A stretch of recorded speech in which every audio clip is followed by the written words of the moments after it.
Right, welcome, ladies, gentlemen, boys, and girls, to episode 19, apparently, of Heresy Hammer. I'm joined today by just my co-host, Rob. Hello. Hello. My name is John. Unfortunately, Lee is not going to be with us today. He's taking a little bit of a break for the springtime. He'll be popping in sporadically as and when his schedule allows, but he's a super busy boy at the moment. So in order to make sure we keep some regularity, we've got some exciting guests to introduce you over the course of the next sort of few weeks. Yep. Today we're going to be discussing a huge amount of bumper news. There's lots of stuff that's happened in the kind of couple of weeks since we last got together.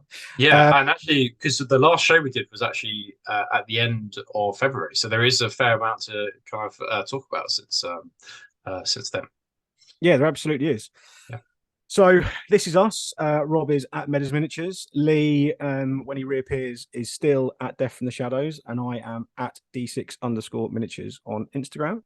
If you're listening back to this as a podcast, welcome. And also that means that I've managed to bother to upload the audio as a podcast for the first time. So the plan going forward is that we're going to try and upload the audio for people to listen to whilst they're driving, whilst they're otherwise engaged. They're not necessarily sat in front of a screen. And if you're one of those, then then welcome. We need to say some special thank yous to our sponsors before we get started. A super special thank you to Cryptic Cabin. Cryptic Cabin have been a long time supporter of Heresy Hammer. They provide us with prizes for giveaways. They also will offer everyone a little discount on all their Heresy accessories. So if you visit Cryptic Cabin, and even better if you use the referral link in our bios, in our link tree over on Instagram, which is at Heresy Hammer Show, then you can get some discount on all your Heresy Hammer plastics and also support the show as well. Our other long-term sponsor, for obvious reasons, is Rob himself, who is Medas Miniatures Commission Painting Studio. Rob, please give us a quick rundown as to when you can have a super cool army painted. So I'm a very busy boy currently. I've got Blood Angels next week. I've got after that some Adeptus Titanicus. I've got some Dark Angels, then followed by some more Blood Angels, and then followed by Ultramarines, followed by a numerous range of other things, including Sons of Horus and Talons of the Emperor. So I'm extremely busy. I think realistically, if you wanted something booked in, you really are looking for autumn or winter time. But the best thing, as I always say, is get in contact now to book it for later, because that way you will avoid disappointment. And if you're less interested in getting commissions done by me, there's always things like tutorials on my YouTube channel. And tomorrow I'm going to be painting up a Death Guard Rhino. In fact, it is here ready to rock and roll, using some of the army painter paints that they sent me, because I'm working alongside them at the moment, doing kind of like a paid partnership thing. And I've already done 3 or 4 legions already, and the last one I did was Imperial Fist. So make sure to check it out if you are thinking about painting some legions up. Yeah, let's give a big shout to Army Painter as well. They've really upped their game in the last kind of 18 months or so, and a big focus with their new speed paints on some of the cool stuff you can do in the Horus Heresy. Yep. Get your armies on the table in a super quick and efficient way that also look really, really striking. So keep an eye on Rob's socials and also on the Army Painter socials as well. Yep. We'd also like to pay some thanks to Bits Monster. Bits Monster are a bits service. So all those bits that you'd never need from kits, they will fuck right off, and you can just pick up the bits that you need.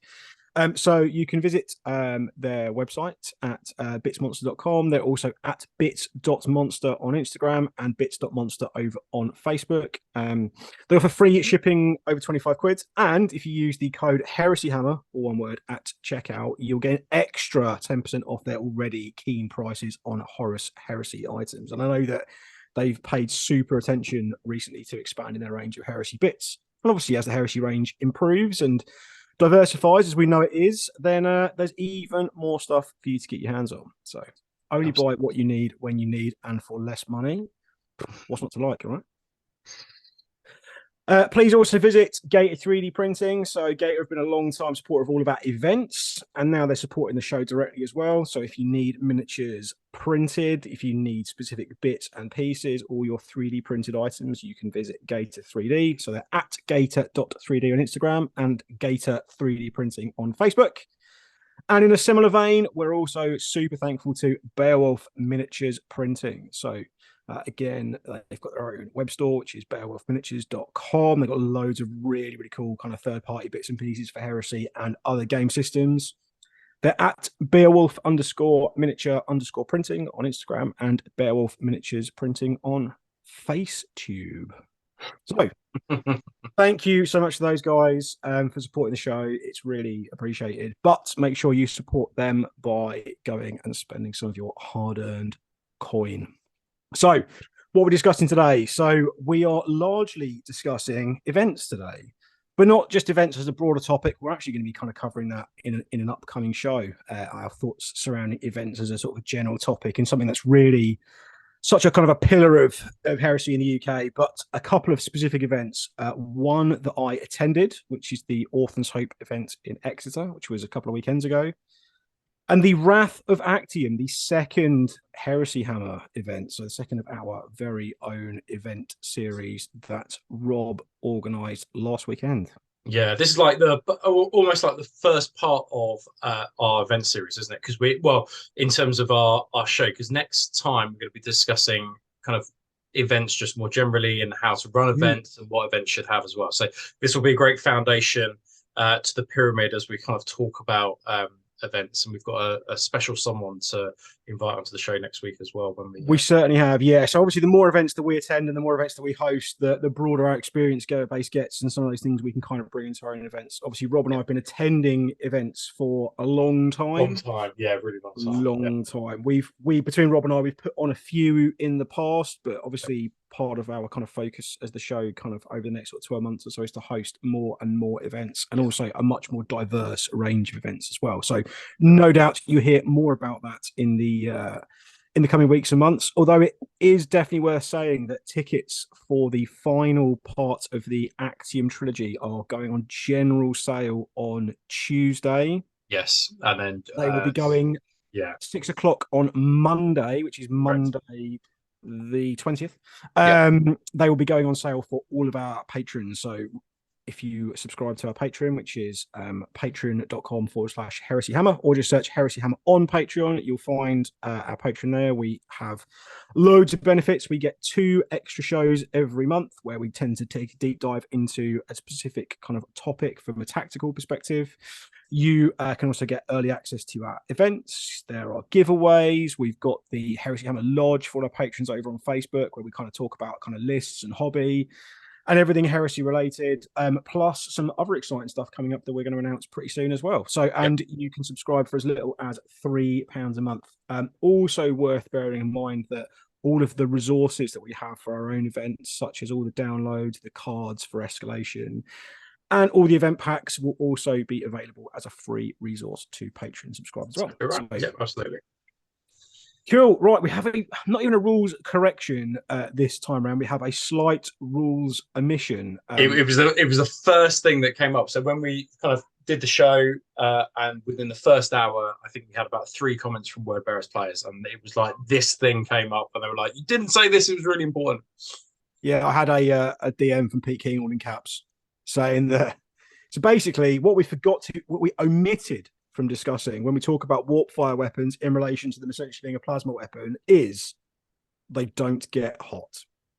Yeah, so, which is pretty naughty, right? I mean, like, absolutely. You know, when you compare, you don't need the difference in strength between strength 7 from normal plasma and strength 6 is not going to matter too much. You're still going to be wounding Marines generally on 2s. It's not an instant death threshold, so actually the fact that it doesn't get hot is fantastic. Absolutely right. Absolutely. So yes, and even another string to the word bearer's bow there. Yeah. Cool. Right. So it's time to take a little look at some of the fantastic models, whips, and bits and pieces that have been submitted over on Instagram by using the hashtag Heresy Hammer. So if you're an Instagram user, please follow the Heresy Hammer Instagram, which is at Heresy Hammer Show. But whenever you're posting anything to your own Instagram, make sure to tag it hashtag Heresy Hammer, and you may well get featured like these absolute heroes here.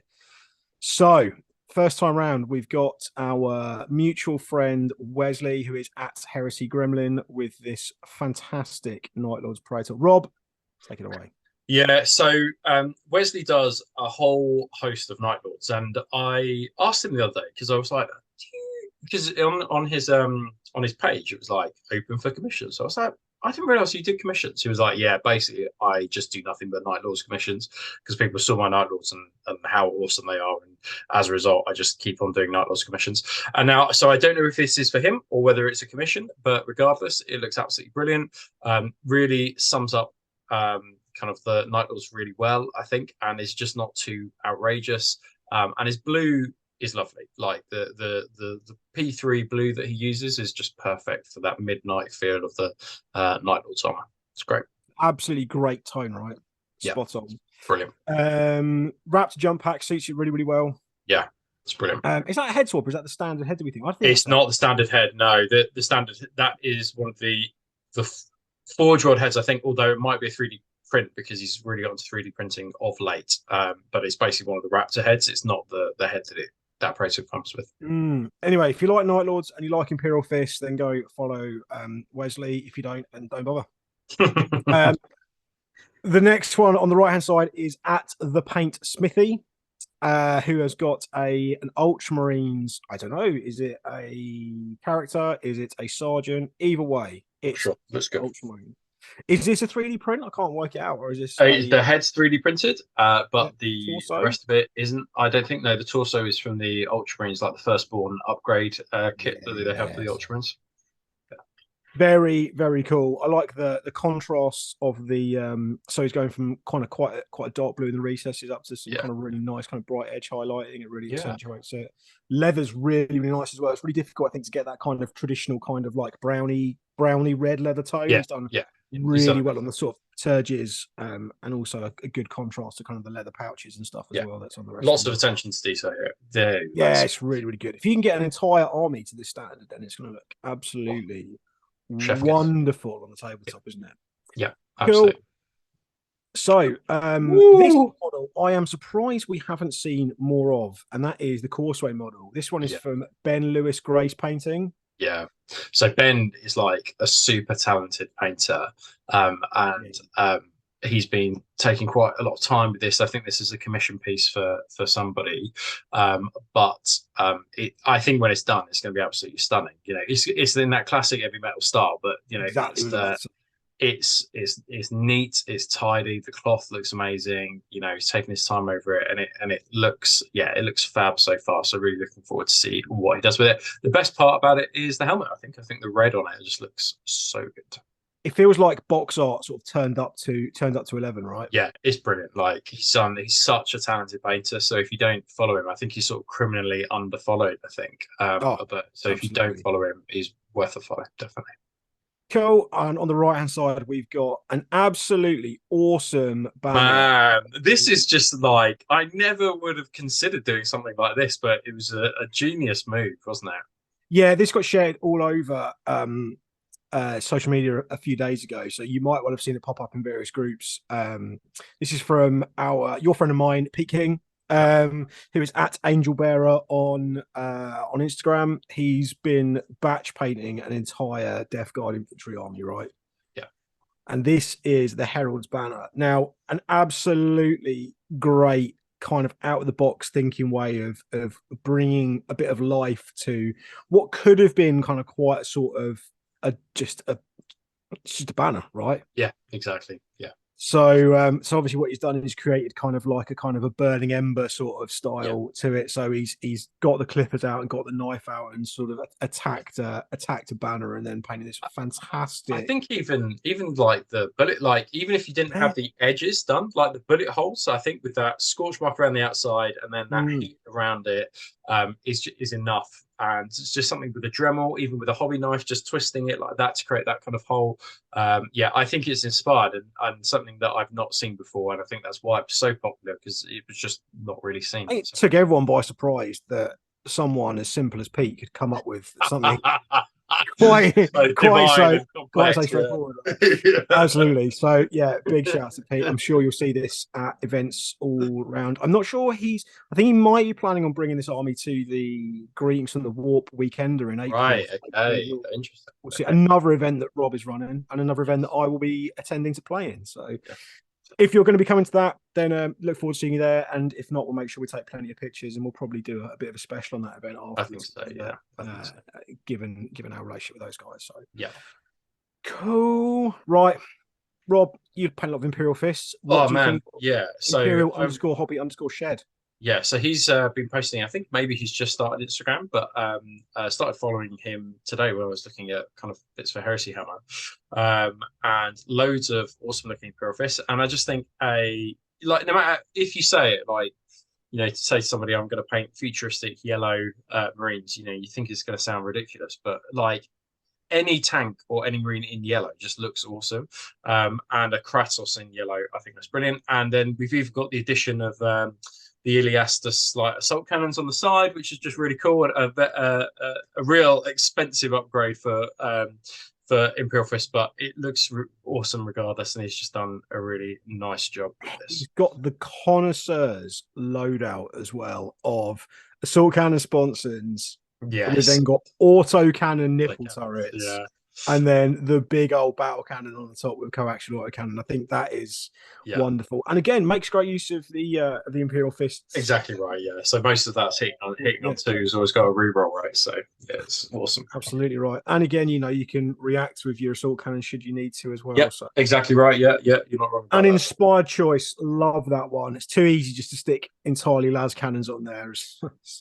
Another chud would do, no doubt. Exactly.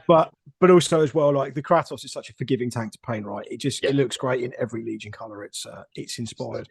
Yeah. And then we got WH Black Panzer on the right hand side with a Breacher Marine. Looks like a Breacher Marine Sergeant. Yeah. I don't know what it's like, but like I've got a real thing for Ultramarines at the moment. It's so much good stuff out there.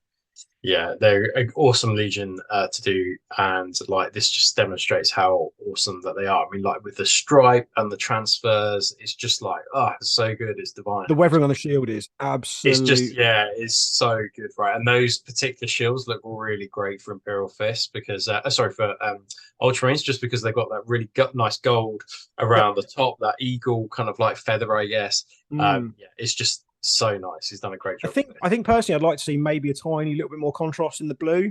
Yeah, I think if I'm being hypercritical, but I don't really want to because it's clearly such a great miniature. Yeah, I think it's difficult as well because you can tell like a massive hobby lamp is on it. So sometimes that it just with the phone camera it can be a bit overexposed. So but he's done a great job. So yeah, it's the shield in particular. I think he's done. The shield is fantastic. And also the contrasting red and white crest that he's got on top of his head as well. I think he's really good. So really WH Black Panzer, give him a follow, and also Imperial _hobby_shed as well.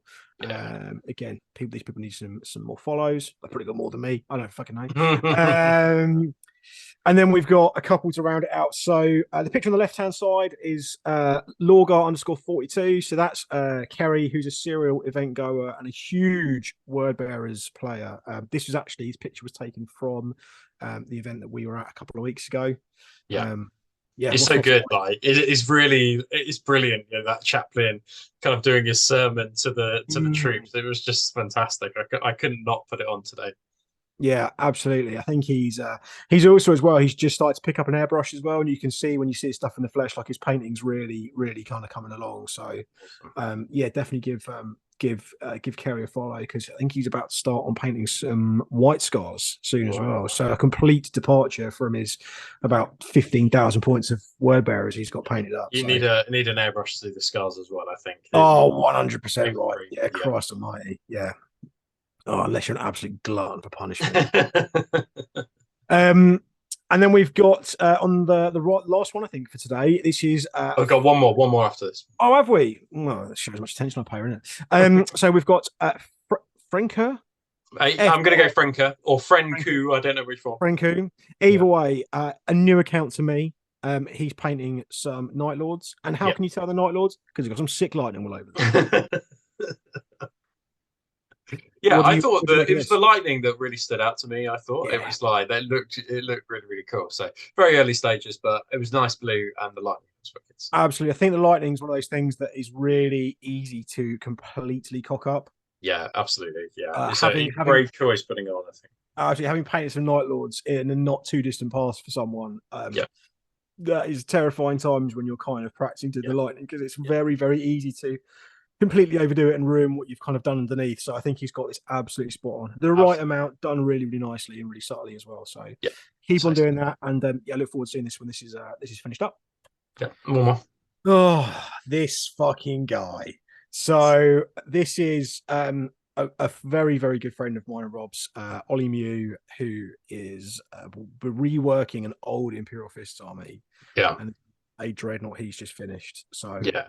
what He's what done can I a say? he's done a talent of dreadnoughts, and they all look fantastic. Like he's done a really good job, and really, if you, I personally, I think like his world is gets like so much tension, but I Mm. think his militia tanks are, Oh, they're the best. They are the best thing you'll ever see in your entire life. yeah, like they're stunning and proper scale modeling techniques Yeah. that Oddie uses, and yeah, really worth giving him a follow. He doesn't post a whole lot, but what he posts is fantastic. Oh, the Like, quality is unrivaled. So, yeah, for starters, a great color scheme here in that kind of Terran veteran yeah, grey with yellow accent. But just the attention to detail that he puts into every single miniature, doesn't matter whether it's like just like a line trooper yeah, or whether it's a big old dreadnought, like it's all perfect. yeah. Um, yeah, and he's really got kind of using oils down to an absolute T. Yeah, yeah, yeah. He really knows how to modulate really well with oils. The last game I had with Ollie was also fantastic. Like, if you can play Ollie, he doesn't take it too seriously. No, He's just there and he plays like a world eater. Just goes in, tries to smash things up. And it was, yeah, a fantastic game of Heresy. One of my best games of Heresy. Where me and Ollie were just going for kill points. I think by the end of it. So yeah, it was brilliant. So yeah, worth a the follow. guy's an absolute champ. So Yeah, yeah, if you ever see him at an event, do try and get a game in with him because it'd be one of the best games you ever have yeah, against a phenomenal looking army. Right? yeah. No one Yeah. deserves to be that talented and that nice guy. Definitely. There must be something wrong with him somewhere around here. I think so. Yeah. Cool. So we've got a lot to talk about in Heresy Thursday. It's all kind of come out of nowhere a little bit, just like Randy Orton. But so the first things first, we were treated to the remaining dreadnought upgrade kits. I think is how they're Yeah. pitched. The good thing is we got them all in one go. So we didn't have to wait for Yeah. like over 2 weeks, right, for them to drop or to slowly drop that would fill up Heresy Thursday. So good, the silver lining is we now Yeah. got them all in one go. So So we had a little bit of not an argument, but we had a bit of debate in one of our group chats about do any of the Legion dreadnoughts look better by just having the yeah. torso exchanged? And I think we decided on Space Wolves, and that was it. Yeah, there weren't many that were better. Some are definitely for the worse. So, like for me, I think we may have discussed it in the last show, but the Blood Angels is definitely worse. Like, it's Correct. unequivocally worse because the Contemptor as a whole, you could tell it was like a one piece sculpted to be kind of like a thing, and it was just like a master work of artifice from the Forge or Studio, but also you can imagine the 31st millennium.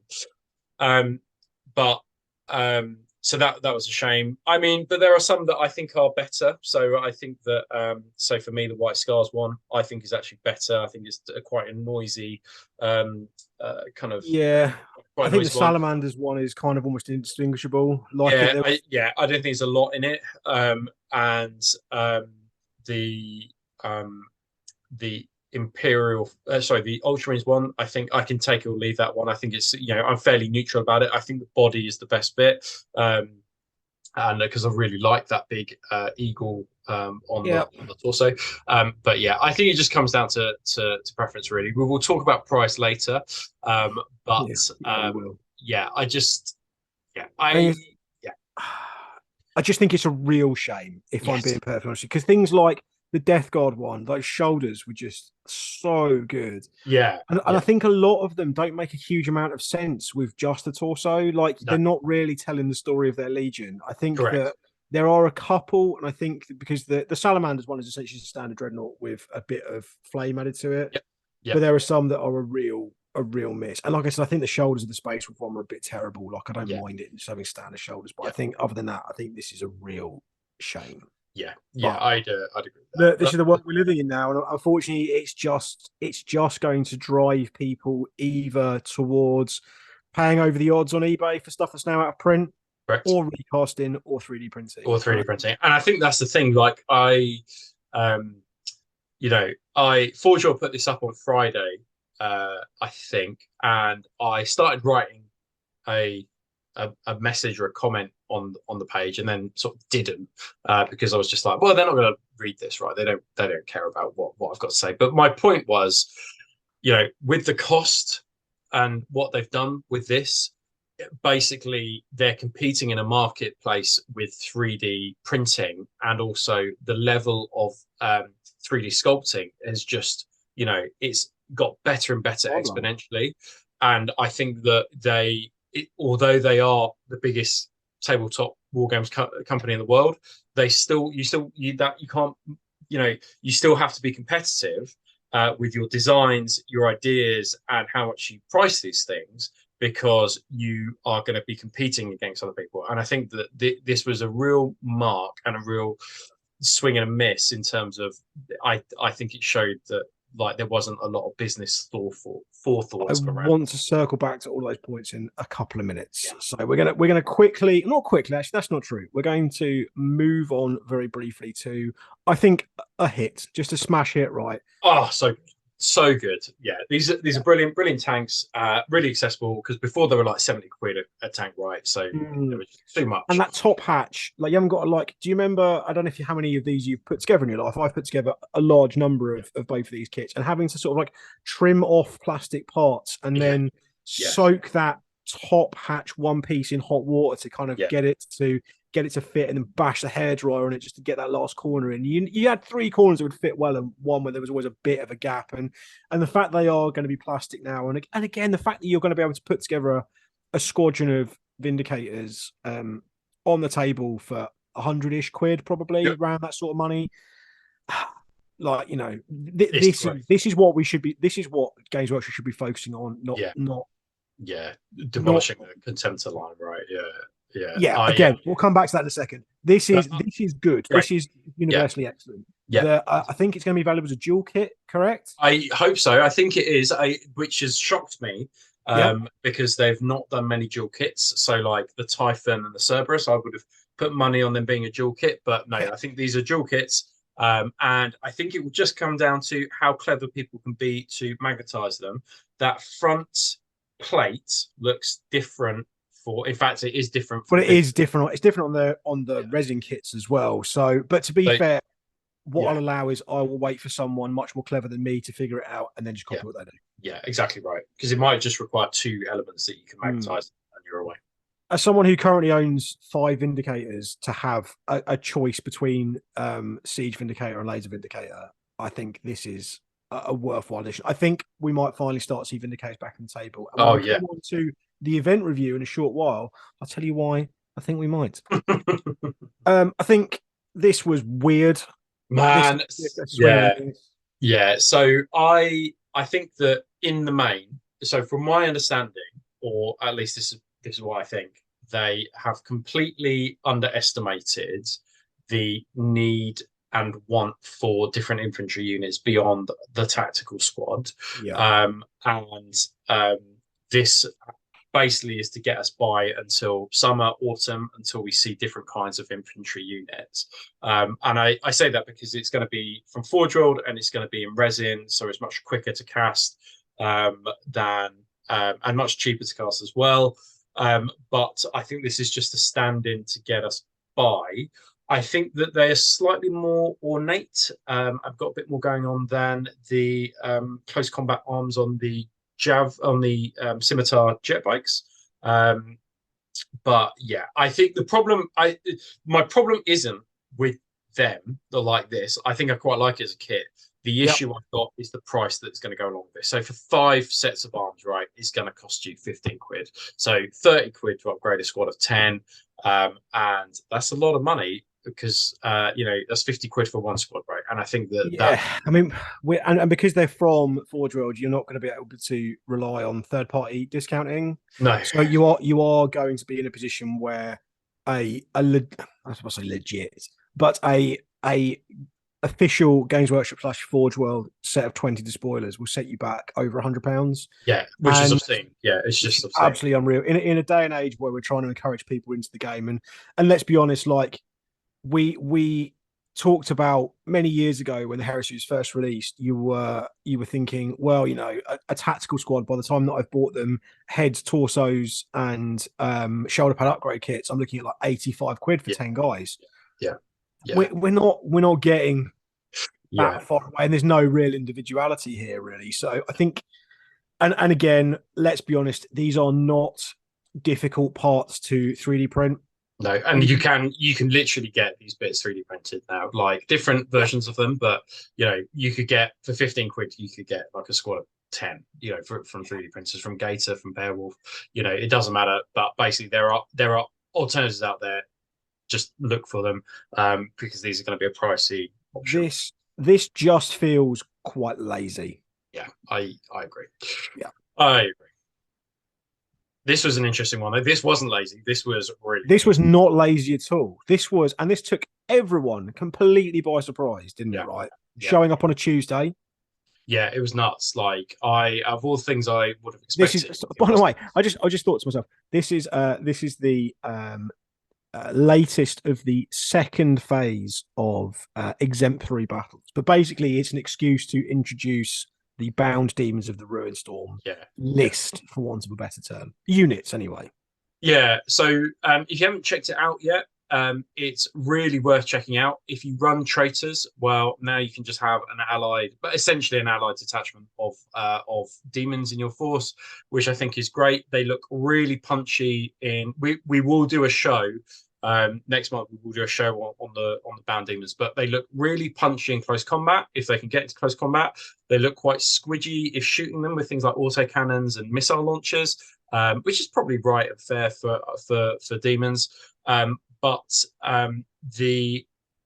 it's really cool what they've done, because you've got Samus, who could be your warlord, despite the fact that he's taken the allied detachment, or Kabanda's got rules in there for the bound version of Kabanda, and he can also be your Lord of War or your warlord, even if your primary detachment is something else. So some of these things break the rules, and the way that you get them into play now is that essentially when you're deploying, you roll for them, and then you can deploy them. If you fail that leadership check or whatever, you then have to stop, and they go into reserve.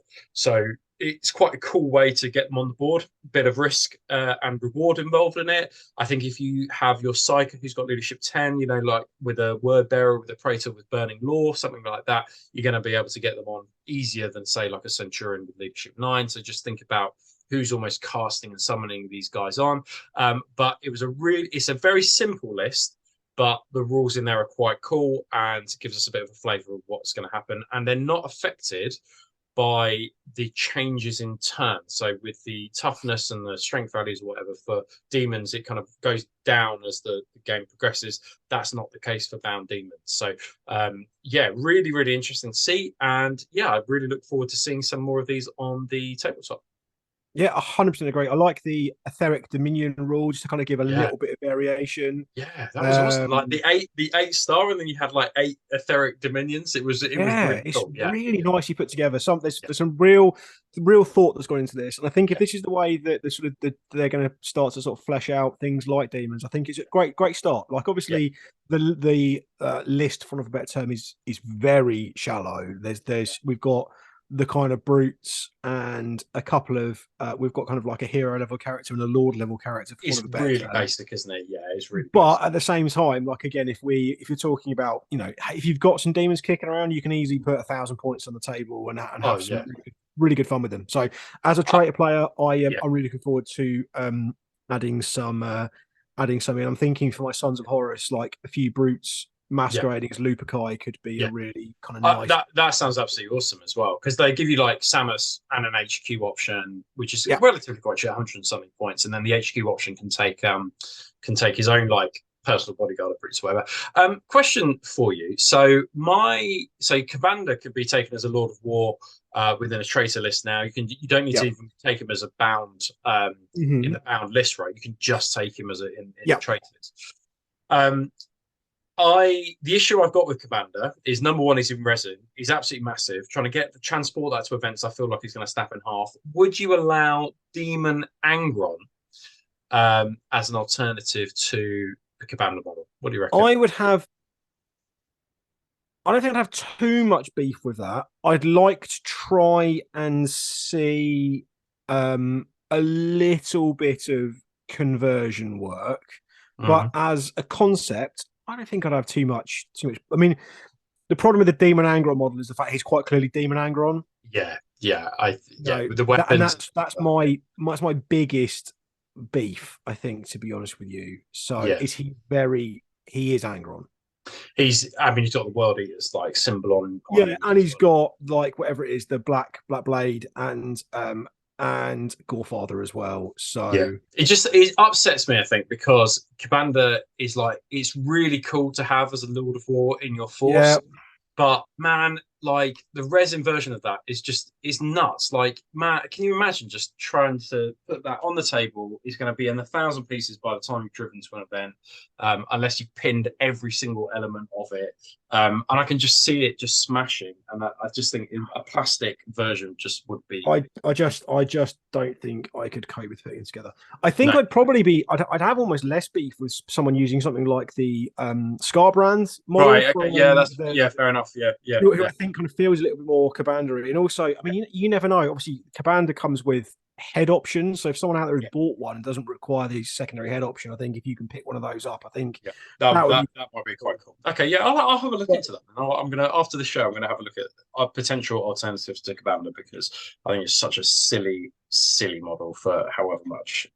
Ridiculous. Yeah, absolutely. As someone who owns Forge World Demon Princes as well, I can tell you that they are. Oh man, Christ! Don't even bear thinking about. So the idea of actually manoeuvring one around, taking it outside of my household is not something I want to compliment or contemplate. Exactly. They would require like a 32-liter really useful box, and then just surround it with foam. Yeah. Right, we're circling back to it, Rob. The elephant in the room, which was on Friday, we got the pricing for the Contemptor Dreadnought upgrade. And we called it, right? Because you had said... We did. We called it. I said it's going to be 25 quid. If these are less than 20 quid, it's great, but it's more likely it's going to be 25 quid. And we fucking called it in the last show. And exactly right. It's 25 quid. I mean, I knew it was coming, but I think they're taking the piss a little bit with that price. What about yourself? What do you think? I just cannot... We've had this discussion so many times, right, about GW's pricing strategy, and we can only speculate about how they come up with their pricing. So we're going to speculate about how they come up with their pricing. Yeah. Because I think that they should sell loads of these. And if they were 17, 18, maybe even 19 quid, right? Psychologically, that feels like almost thrown away, right? I think once you cross over that £20 threshold, it becomes a much more considered purchase. Exactly and right. And I would consider... You are so right there. Even at £19, I would have bought a couple of these straight away. But it's the moment it became 25 or over the 20 barrier, that was the point where I was just like, I would prefer to use a couple of transfers to make them a bit more interesting. Add a few chains here and there, which is simple to do because jewelry chain is literally a couple of quid and it's getting meters of it. Instead of paying these guys for basically something that is quite old now, and just something that is a fifth of what it is in comparison to what it used to be. Feel completely ripped off, I think, is what I'd say. So the other thing to consider as well, right, is I know that the pushback on this particular argument I'm about to make is that you get all of the options in the box. However, most of the time, you decide on a loadout for your Dreadnought, and then that's it, right? So this, coupled with the cost of a plastic Contemptor kit, is more than the previous complete full resin kit with 2 arms and Forge World. Yeah. So what is happening here? Yeah.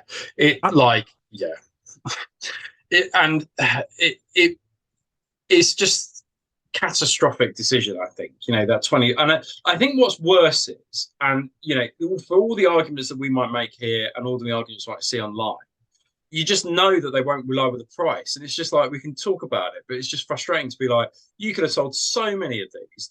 And also, it's not good bang for your buck. Like, this thing is this big, you're charging £25 for it. It's not going to be that cool a thing to have on a dreadnought when they already look pretty cool already. Yeah. To make it stand out. And yeah, I just think it's just a catastrophic error. We did get a message from somebody who from Australia who wanted to kind of make this point. So they were talking about the cost of them. So he was basically saying, we get fucked in Australia.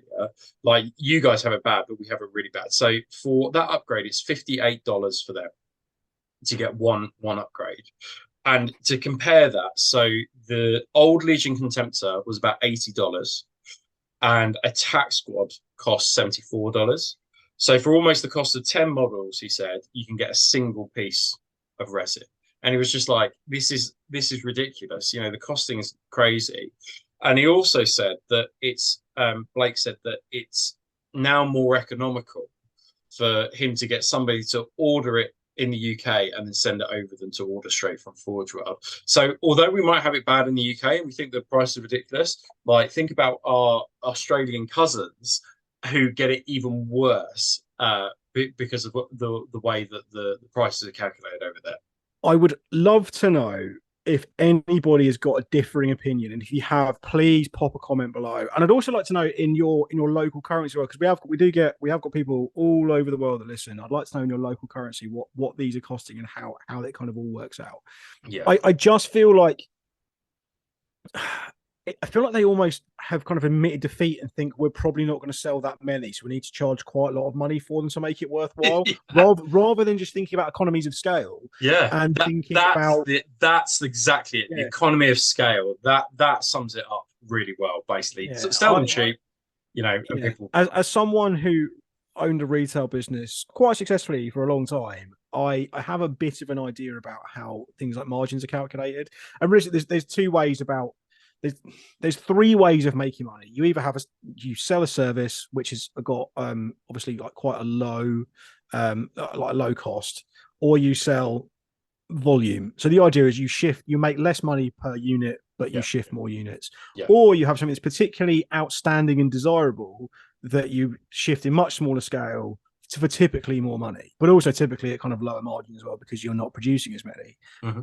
I just think that this is kind of trying to be option 2, but is actually option 3. And I just think I also as well, like, you and I are quite visible in terms of the kind of heresy community, especially in the UK. People talk to us a lot on various platforms, be it on WhatsApp groups or via DMs on Instagram and stuff, or obviously via the Heresy Hammer Facebook and emails and stuff. And I haven't come across a single person, and I do mean this literally, that is going to buy any. No, nor right. Like, I think you're exactly right. I think the thing here for me as well is that this is the kind of thing where if it was like 15 quid or even a tenner, I'd be like, oh, okay, well, I need to buy a couple of these now. But also, that's going to make me buy the Contemptor kit. With this, they're going to make me spend my money by forcing me to buy the Contemptor kit just by buying these. Whereas what's happening now is that it's put me off buying a Contemptor kit, because I'm, and I just kind of so annoyed. Yeah, it's spiteful. It was a catastrophic error. They need to rethink it. £19, they'll sell like hotcakes, I think. Again, it is also a psychological thing, because when you think about something costing £19, in your head it costs £10. It might cost £19, but psychologically it costs £10. When something costs £25, psychologically you spent 30 quid. Absolutely. Yeah. And that's unfortunately just how consumer psychology works. Yeah. And that's why people are very considered about how things are priced, and especially in the world we live in, where kind of pricing of everything is absolutely all over the shop. Is the fact that I think we live in a real consumer driven market at the moment where in most avenues people are being so considered about how they price things because people are being much more considered about how much they spend on stuff and where they spend their money. Exactly. And I just think this is an absolute swing and a miss. We've got rid of some really iconic kits. Like they said they've had to retool these to make them work with the plastic kit. Well, why bother? Why not just continue selling the current one? And if there's a legitimate reason where they say, well, obviously the cost of, we've got this kit now, but the cost of resin and the cost of labor is obviously increasing, and maybe I would still pay 50 quid for a complete resin contemptor and feel like I haven't been kind of fucked over. Yeah. But I'm not paying over £50 for a hybrid kit. It's just not happening. Like I'm not paying 60 quid for a plastic / resin contemptor. What's a contemptor kit now? £35? Yeah, about that. GW? Yeah. 60 quid, Rob. Yeah. It's just, and we're supposed to be moving into a second golden age, right, where things are becoming plastic and things are becoming more affordable, and it's accessible. With the Vindicator kit, it's gone from being a really awkward and annoying hybrid plastic resin kit to full plastic, and it's going to sell absolutely shitloads. Like I would genuinely love to see some of the sales figures for certain items. Like I'm sure, and like I just can't get my head around this. I just can't. They give it, and they take it away. That's the stupid. Like I just can't. Even if it's a loss leader, the fact of the matter is, right, that's the other way of pitching it, and just be like, well, we'll sell these at cost because we know we're going to sell a shitload more plastic contemptor kits, and that's where you make your money. And that's it. That's the critical thing here, which is that if you do these low, you'll probably sell more contemptor kits. But now, I was really philosophical when these were released, and now I'm super cynical. Yeah, I agree. That's annoyed me. Quite agree. Anyway, that's our TED talk over. Yeah, and if people have got, and like I said, if people have got any differing opinions, I would really love, like, genuinely, like, take a second. Even like they don't have to be opinions that agree with ours. Like we are just two men in a sea full of nerds. So like, please. Pop your comments below, or drop us an email, drop us a DM or something. We'd really like to gather some data. And if you plan on buying these as well, let me know why. Yeah, agreed. And we can arrange some therapy for you. I think I think we should come to the end of our Heresy Thursdays. I think we're on to our main segment now. Let's have a look what's next. Maybe we should take a break. Yeah, let's take a little break for a couple of minutes. Yeah. I'll have to calm myself down. And we'll come back and talk about some two absolutely fantastic events for different reasons. Awesome.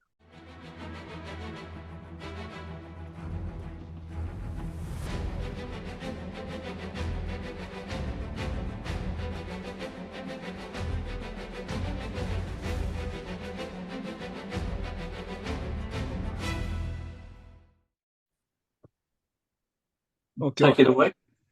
Yes, so we're here to chat about a couple of events.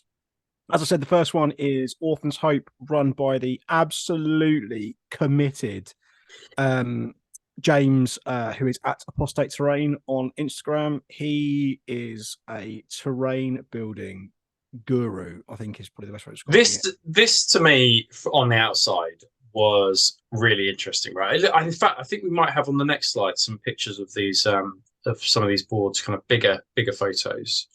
So let's say this, Rob. This is nuts. So if you are looking at this and have never played on a board like this before, then go to Exeter, because you can play on these boards. But it's also worth following. Is it Apostate Terrain? Is that what it's? Is that? Yeah, Apostate_Terrain. So James has been building boards for a little while, and I think he had a notion. I think he just loves terrain, right? He did terrain commissions for a little while, for a good year or so, where he was, I think over lockdown, he built this unbelievable looking Necromunda board, and he lives sort of down the road from me. You understand that the roads in the southwest, like anything within an hour is considered just down the road, right? Yeah. So I met with him sort of after lockdown, and some of our kind of local kind of crew around the sort of Plymouth sort of area, so sort of South Devon and into sort of North Cornwall where I live. And he was just making terrain, and he started to kind of go to some events. So I saw him at a couple of events in sort of 2021, and and into sort of last year, and he was like, "Oh man, I just want to put on events." Yeah. So we were like, "Right, well, crack on, mate, because look Yeah. at some of the stuff you put together." So he runs an event series called Orphans Hope. The first one was back end of last year, which unfortunately I wasn't able to attend. I was otherwise engaged. This is the second part. Mhm. A couple of weeks ago, and then he's got a third part. And when we talk about commitment, the third part is an entirely Zone Mortalis event, and he's building 13 Zone Mortalis boards for this event in June. If you're not going, are you going to that one? No, I think there was a date clash on that one, from what I recall. I was very jelly though, because a ZM. So if you've not played ZM for Heresy 2.0, I actually think it's a better game for close combat armies. I think close combat armies plays exactly how they should. Reactions are not overpowered, and they're very strategic in ZM.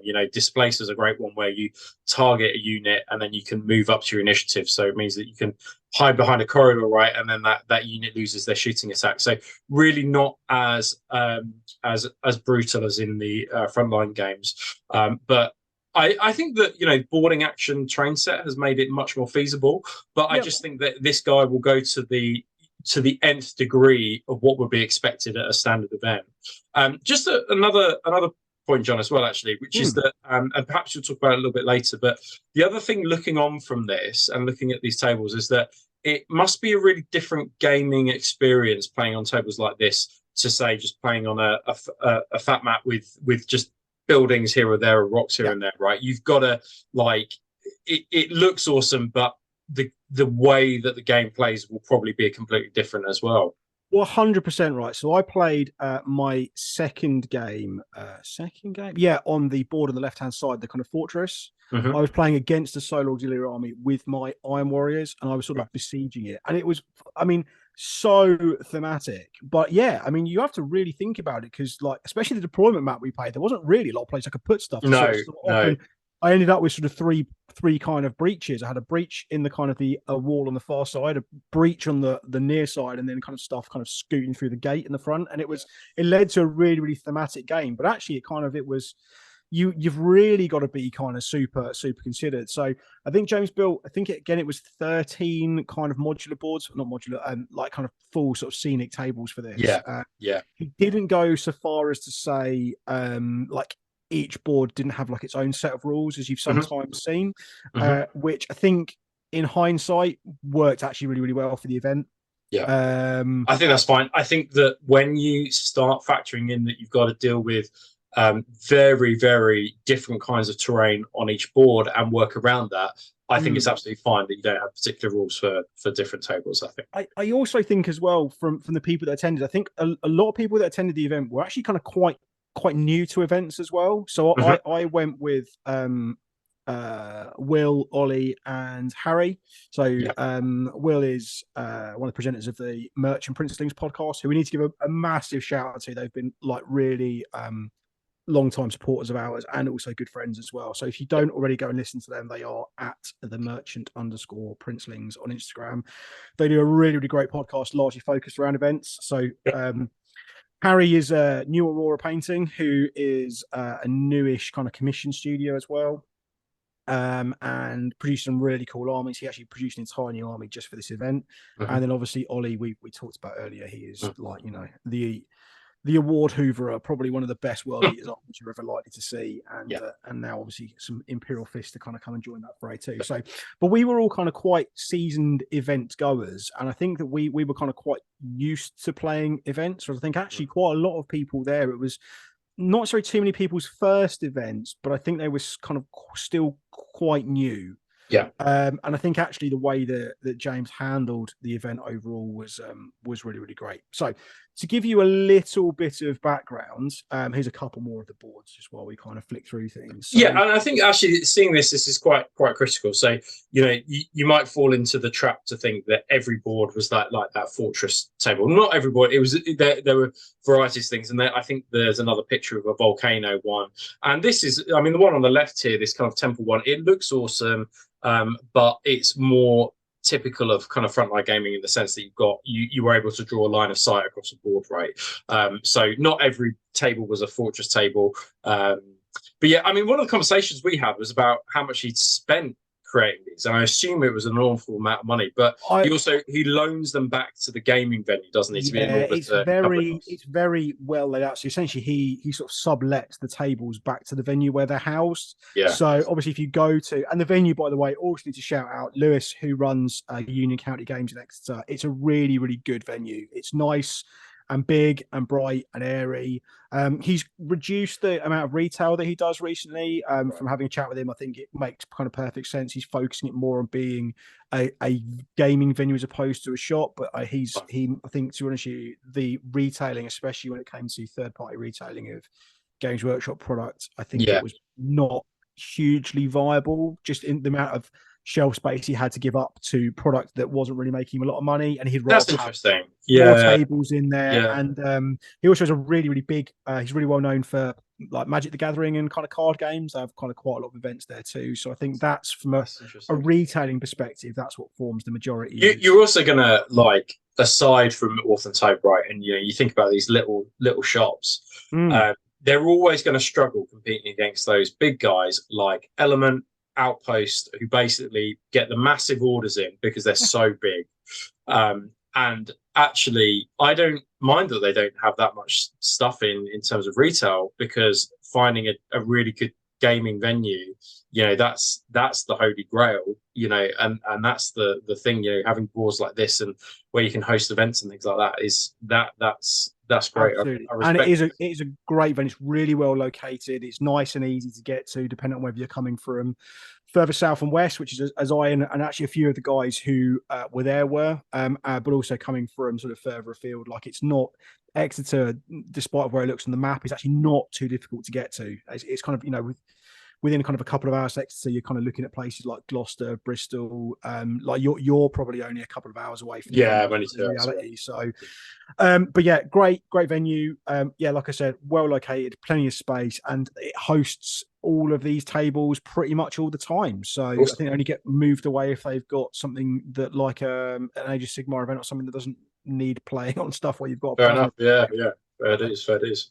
So cool. The event was 4 games over 2 days, which is kind of becoming the bit of the norm, really. And at 3,000 points, which is where we seem to have settled in terms of points limits. Yeah. Weren't too many restrictions on list building. There was a slight restriction on talons, so dreadnoughts couldn't form talons. Okay. Which was fine. It didn't necessarily exclude you from building like a Fury of the Ancients list if you you could take I guess 10 13 dreadnoughts, maybe 14 with a HQ dreadnought then. But people don't seem to want to run that list. I think, truth be told, I think there's a certain amount of social stigma around that list, really, where you're going to get called out a little bit if you do. I think so. I think so. But other than that, the only the main stipulation was that you could run 2 different lists on each day. So you could that's quite cool. That's quite cool. One list one day and one list the other. Yeah. And if you were like me, I ran 2 different armies. So I ran Iron Warriors on the Saturday, and I took my Sons of Horus out for their first go on the Sunday. So that's awesome. That's really cool. And what was the kind of like the format? Tell us what the briefing was on Saturday morning. So the briefing was so you can see that James has been to a lot of events in the last 12 months. He's picked up bits and pieces from various places. So the event briefing was a full sort of cinematic kind of video presentation that had been put together. Excellent. So we had some good voice acting and some good scene setting. So this was a bit of a weird one because in a turn up for the books, the Traitors had actually won the first event. So the Traitors had the foothold on the planet, and it was really about the this entire kind of weekend was about the loyalists trying to extricate themselves. So James had prepared a nice kind of full color pack as well. So the missions were all presented in a nice kind of glossy kind of like document. Very nice. And what was also interesting was the fact that there were, I think, 8 missions in the pack, and what happened in game 1 dictated what we were playing in game 2. What happened in game 2. Right. Ooh. So, okay, so it was a branching kind of thing. yeah, absolutely, right. And I don't know if that was he had a sort of a pre-planned I want to play these missions, but it was certainly pitched as whatever happens in game 1 will affect which mission we play game 2. Wow. Okay. Cool. So, and that was really nice. And we had video briefings in between each event, and also a kind of a sort of a recap of what happened in those games. So he did create kind of quite a nice little sort of a little kind of rivalry going on between the sort of traitor and the loyalist forces, and you did kind of get the sense like when I think it was kind of a natural thing of like typically when we were getting ready for the briefings, we had all the sort of traitors huddled in sort of one area and all of the loyalists sort of huddled in another area and wait and see what happens. So so I was incredibly ill this weekend, so much so that on about 3 o'clock on a Saturday morning, I was still awake with my insides trying to escape to the outside of my body, and I was pretty ready to just say to the boys, look, I'm gonna have to fucking bin this off because I can't make it. But I managed to the luxury of having Harry drive me from my house to the event and back each day was much noted. So I owe him a huge debt of gratitude. And I think if I'd have been responsible for my own travel, I would have absolutely binned this off. And I'm glad I didn't, because I would have missed a really, really great week. So day 1, we started to obviously get a bit of an idea as to what the campaign was. We then had a sort of not a map, but a table laid out which had all of the different tables documented on it. So like we had the ruined city, the chaos temple, the manufactorum, and the volcano, the trench board, etc. And the idea was that loyalists went and placed their warlord down on the table, and then the traitors would go and place the warlord next to whoever they wanted to come across. Now, which meant you could have sort of pseudo grudges, really, if people kind of got in a little bit early. I was kind of really hopeful that the factions would sort of come together as a faction and be kind of a little bit sort of like, well, I've got this particular sort of thing that's going to be good against this type. I'll go and play this guy, and you can go and play that guy. And is there anyone that you want to avoid, or anything that you think is going to be more suited to? So I would have liked to have seen a little bit more than that, and I did sort of feed that information back to James, and I think he's taking that on board possibly for the next round. But it worked well, right? I was quite keen to try and play against people I didn't necessarily play against that often. Good idea. Against before. So I'll quickly run through what I had in my list. I don't think there is. Oh, there's a photo of your Sons of Horus, I think. This particular one, this bottom right, is my Iron Warriors as well. So I took a Hammer of Olympia Rite of Ward Iron Warriors list. I had a Warsmith in Cataphractii Terminator armor, who was accompanied by 3 Iron Circle, I want to say. I had 4 identical tactical squads, so 10-man tactical squads with shrapnel bolters. Sergeant had 2-up save, and they were in rhinos, and each rhino had a dozer blade, searchlight, and a pintle-mounted shrapnel cannon. I had 2 Contemptor dreadnoughts, which, spoiler alert, I completely forgot that were in my list until the 4th turn of the first game. Not ideal, but that was my sleep deprived and just very poorly brain, just not really paying attention there. I then took 3 laser rapier destroyers, which, by the way, were absolutely very good. Very good. Especially in an Iron Warriors list, right? Being twin linked, AP1 with ordnance, so you're rolling 2 dice to try and pen, say effective strength 10. I had my second HQ was an Armistos with a mastercrafted las cannon. Good choice.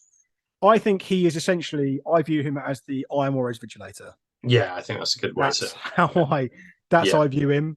I had 2 Contemptors. I had a battery of 3 Siege Vindicators. Now I know yourself and I were both proponents of the Siege Vindicator, and I often think it proofs against playing Mechanicum. I think that's the thing about the Vindicator. Yes. I then also took a Kratos Yeah. with Thanks. all the toys, no flare shield, but all the las cannons. Yeah. And then I took 2 Sakaran Punishers in the squad. So a fair amount of tanks there. I love tanks. Tanks are great. But in my first game, it did prove a little bit of a problem because so I played on one of, I would say, the most scenic boards game one, which was an entire trench line. Yeah. Which looked absolutely fantastic, but was difficult to play on given that room to set things up. So the first game I played against a gentleman with Mechanicum. So I lied actually. It was he chose to play against me actually. It was traitors placing first, and then it was loyalists pairing into. He was running a typical Zana Mechanicum list, so it had Scoria in it. And he was the ringer basically. He was one of James's friends, and he was sort of the guy that was flip-flopping dependent on if everyone turned up and did what they were supposed to in terms of the forces they bring. So he was originally going to be playing traitor, but ended up playing loyalist. He had just very quickly a unit of Domitars with Scoria as a bodyguard, 2 units of Castellax, 1 with Maulers, 1 with Dartfire, a big unit of Myrmidons in a Triaros armored conveyor. He had 1 of each Thanatar, so he had a Calyx and a Siege Mortar, and he also had a Tech Priest Auxilia unit with the gribbly little bodyguards. So the first game that we played was a custom mission that James had deciphered. So essentially, what it was the loyalist forces split themselves in 2. There was no straight in the middle. You could put down whatever you wanted.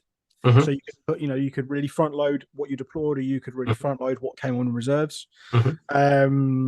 I forget the gentleman's name I was playing because I literally had no sleep at this point. I want to say his name was Zach, and if it isn't, I apologise, but I think it was. We will call him Zach for the. I'm going to call him Zach from going forwards. Could have been Matt. Who the fuck knows? Certainly not me. And I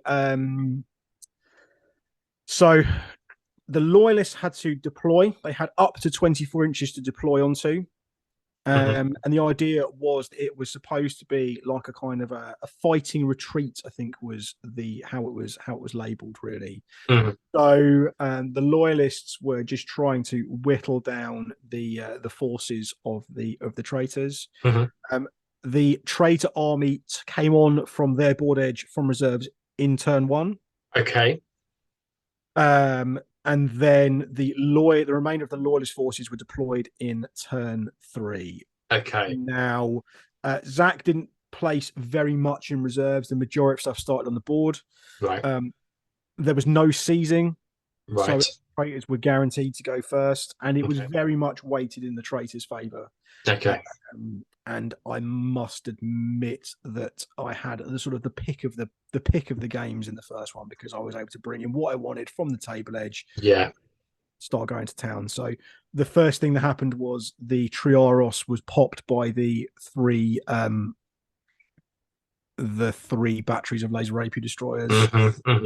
All the Myrmidons fell out, and then the 3 siege vindicators fell on top. And I'm going to tell you that they made up 3 times their points in that first turn of shooting. Because they're going to go straight through that armor, right? Because they're AP3. Myrmidons have a 3-up armor save. And they're Brutal 3. Brutal 3 or Brutal 4? I can't remember. Brutal 3. Right, okay. And they're being doubled out, aren't they? Yeah, of course, And they're not like Automata where it's D3 greens. It's just literally like they're just dead.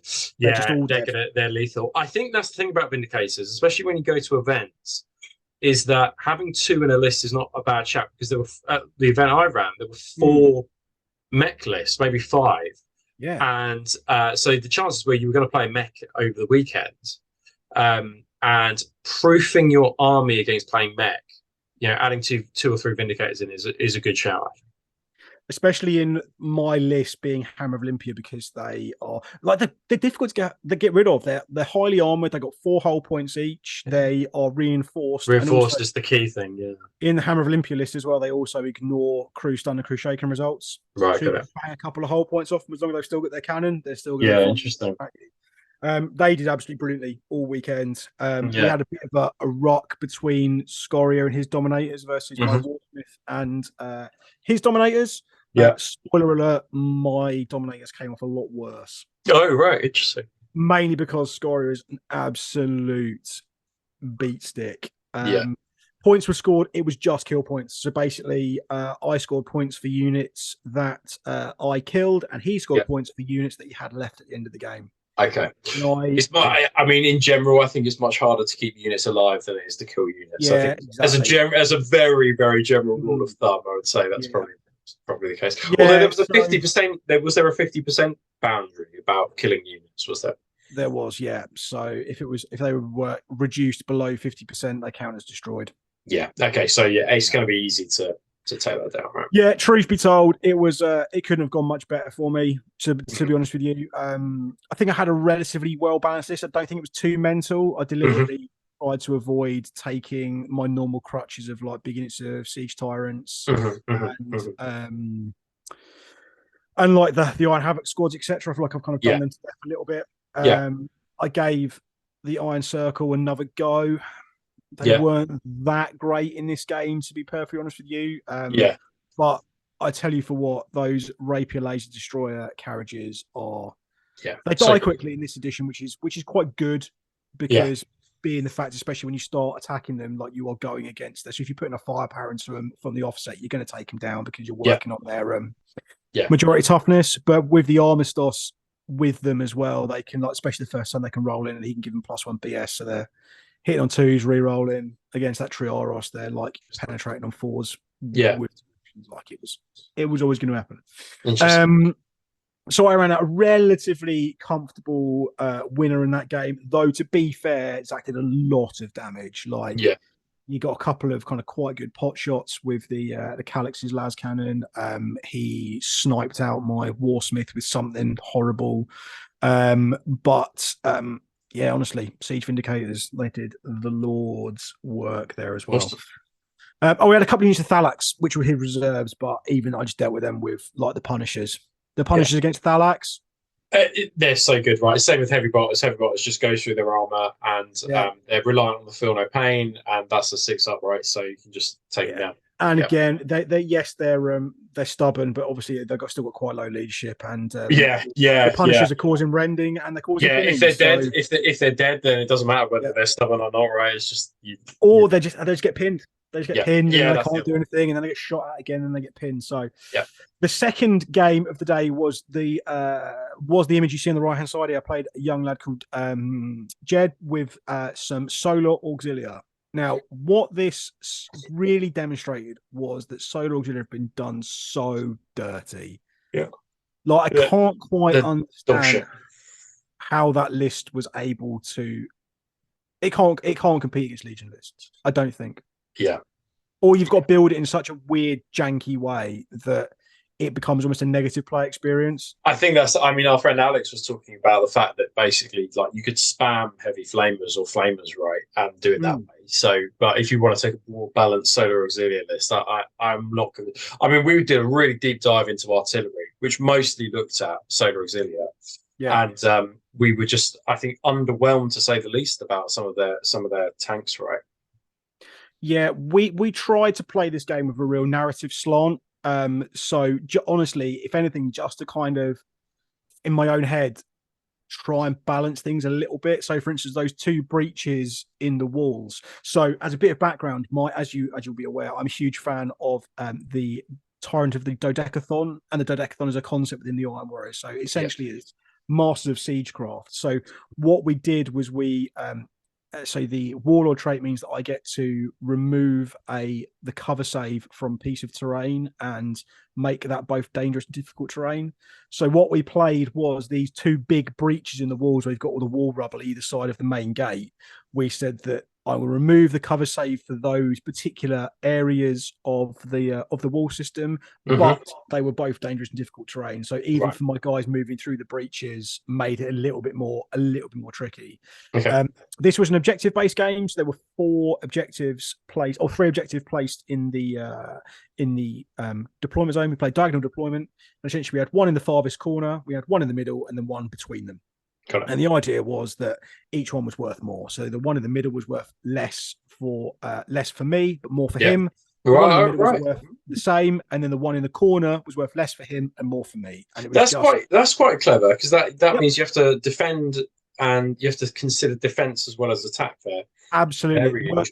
Worked really well. And actually, do you know what? It made for a much closer game than it should have been. Chiefly because I just pummeled the shit out of it.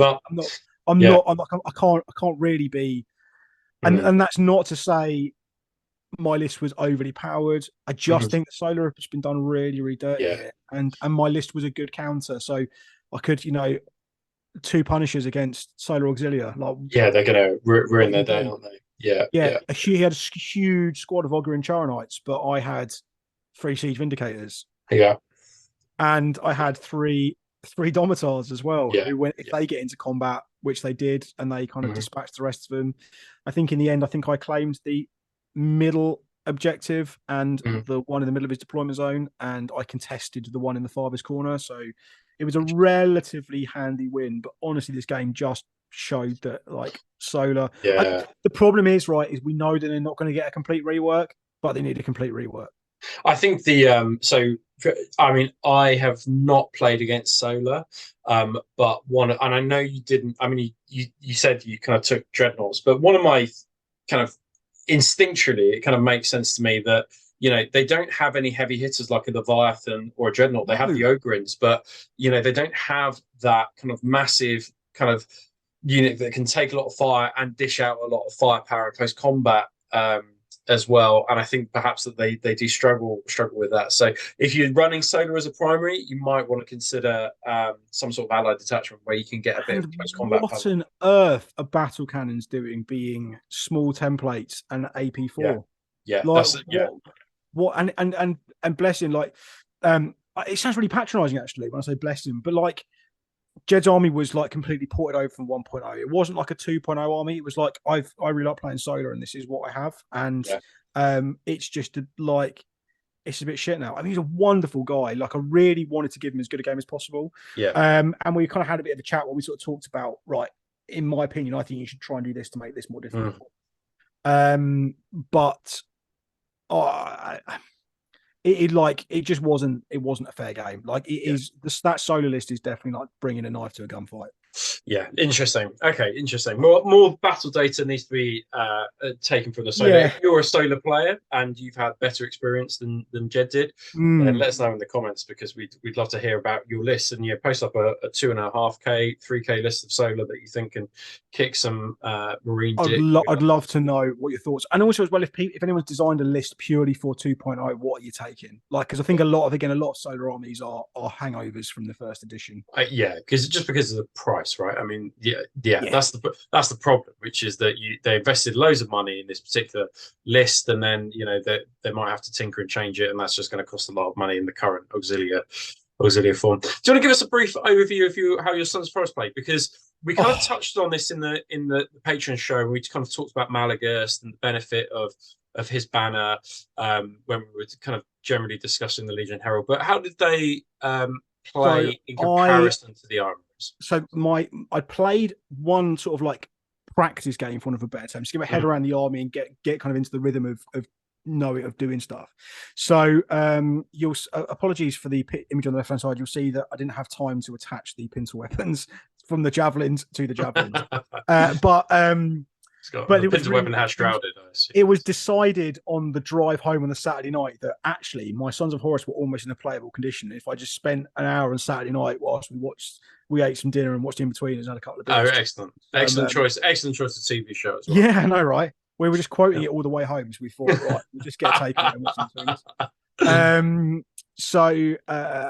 so we decided that actually I was kind of close enough. I could probably field everything. So Yeah. I jammed, stuck some things together, and did a couple of little bits here and there. But so I took a list. So special characters were allowed, but they were only solos, i.e., so there was only one other Sons of Horus player there who didn't have any characters. Okay, fine. Yeah, I see. Spoken to James about taking them. So Yeah. I took Abaddon and Malagurst. Malagurst was the warlord. I then took a chieftain retinue with Malagurst, and they were in a Land Raider. I took I was running the Black Reaving Rite of War, so I also had a Master of Signals as well as the compulsory HQ in there. And then I also took a Justarian retinue with Abaddon. Yeah. With a multi-melter, 2 Thunder Hammers, 2 Kassoran Axes, and 1 Dual Lightning Claws. Yeah. And I had 2 Reaver squads as my compulsory troops. We had 2 melter guns in each squad. We had 1 with Dual Lightning Claws, Sergeant of Power Fist, and Artificer Armor, and everyone else had chain axes. I had 1 in a Land Raider, and then 1 deep striking with jump packs. I had 3 Javs, 2 with missile launcher multi melter, 1 las cannon multi melter, all 3 with hunter killers. I had a 5-man recon squad just to fill some points. Yeah. I had a dreadnought with dual close combat weapons. So I took chain fist and fist, both with melter guns in each. That was it. Cool. That was it. Yeah. Anyway, so my first game of day 2 was against James, a guy called James. I'm sure it's James. But he was taking Dark Angels, and he has a lovely and really very cool army. It's a Deathwing Dark Angels army. Right. And also just this absolutely beautiful Irish lilt. So just like a really soothing voice. He was quite new to playing his Dark Angels, and I was actually quite new to playing my Sons of Horus. So we sort of said, and interesting the Dark Angels though, because playing Deathwing, he's going to have to place an objective. Did he play the Deathwing Rite of War? Did he? I don't know. No, so he might have just chosen he might have just chosen the hexagrammaton where lots of units have the Deathwing rather than running a Rite of War. Potentially, yeah. Did he have to place an objective in the middle of his table? No. Okay, then he didn't run that Rite of War. Okay. No. I can't even remember what mission we were playing, to be honest. It was just, it was sort of just completely. How did the army fare against the Dark Angels? It was really, I loved it because it played it was so much more dynamic than playing my Iron Warriors. Now I love my Iron Warriors, but it is very one-dimensional to play. Yeah. And if you try and play it in a different way, you do miss out on some of the kind of nuances. Really, like it's quite hard hitting and quite survivable. Whereas the Sons of Horus I found incredibly hard hitting in certain circumstances, but also at the same time, like quite squishy. I had apothecaries with the 3 squads on foot as well. So the 2 Reaver squads and the chieftains as well. The game was really more attritional than I felt like it was going to be. He had a couple of in a night circle Snobium squads and Land Raiders, and a big unit of Deathwing companions with a Herald and his Praetor. Yeah. His Praetor was actually with one of the. So he had, I think, a Delegate. No, it was a Praetor, because then he had another like a Paladin, I think, with one of the units of Snobiums. He had a standard normal Sakaran. He had 2 Contemptors. He had a double Scorpius, and then a unit of the Plasma Boys. What are they called? What are the Plasma Boys called? The Interrupters. Yeah. In a Rhino, and then attack squad in a Rhino as well. Yeah. So it was fucking loads. Interrupters are no joke. Yeah, no. But they're very close range. That's the thing. Yes. But hadn't really because I haven't got like a lot of units in my army. Like I've only got like, normally I'm playing like 50, 60 infantry in my Iron Warriors at least. In this particular list, I had like 30 guys. Yeah. Abaddon deep struck in and made absolute mincemeat out of one of the units of Snobiums, just like on his own. Oh, Guy's an right. Interesting. absolute mother trucker. He Yeah. is such a beast. Yeah. He's exactly how he should be. But I was kind of quite selective about who I put into what in terms of like kind of target priorities, Yeah. because the Sons of Horus really do rely on being, I think, a bit of a bully army. They've changed, haven't they, from essentially a close quarters shooting force Mm. to an aggressive assault force now. I mean, Oh that's yeah, essentially how what they've changed it to. yeah, They're a absolutely. combat army, whereas before they weren't necessarily a combat army. Yeah, precise. And again, you've got to be you want to bully stuff, like you want to stick stuff into stuff. Like the Reavers don't really want to go into a unit of Cenobiums; they want to go into No some tank way. ranks. Yeah, exactly right. So Yeah. it kind of came down to two quite traditional combats. We had sort of the Cenobiums fighting the Justera, and then we had the Deathwing Companions fighting the Chieftains. Yeah. Yeah, really impressed with the chieftains. It was Yeah. really survivable. That's Yeah. what it was. It was a pseudo kill points mission. So Right. it was, if you killed a heavy support, it was worth certain points. If you killed an elite, it was worth certain points. If you killed an HQ, it was worth certain points. I think it was 3-2-1. So threes for your HQs, two for your elites, and then one for any heavy supports. So I had two heavy supports in the two Land Raiders. Mm-hmm. I had three elites in the Justaran and the Apothecaries and the Contempt Dreadnought. Mm-hmm. And then I had three HQs in Malagurst and Abaddon and the Master of Signal. Yeah. Just like I said, super attritional, really. The Reavers did brilliant work at what they should be doing, which is going smacking up quite basic power armored infantry. Yeah. The javelins were absolutely brilliant. Like I genuinely think So they good. are, even though they are twice the points they were in the previous edition, they are still point for point, I think, some of the best units in the game. And in my particular army, they are you need to have them because you need to be kind of constantly procking the Black Reaving Rite of War to give them rage. Yeah.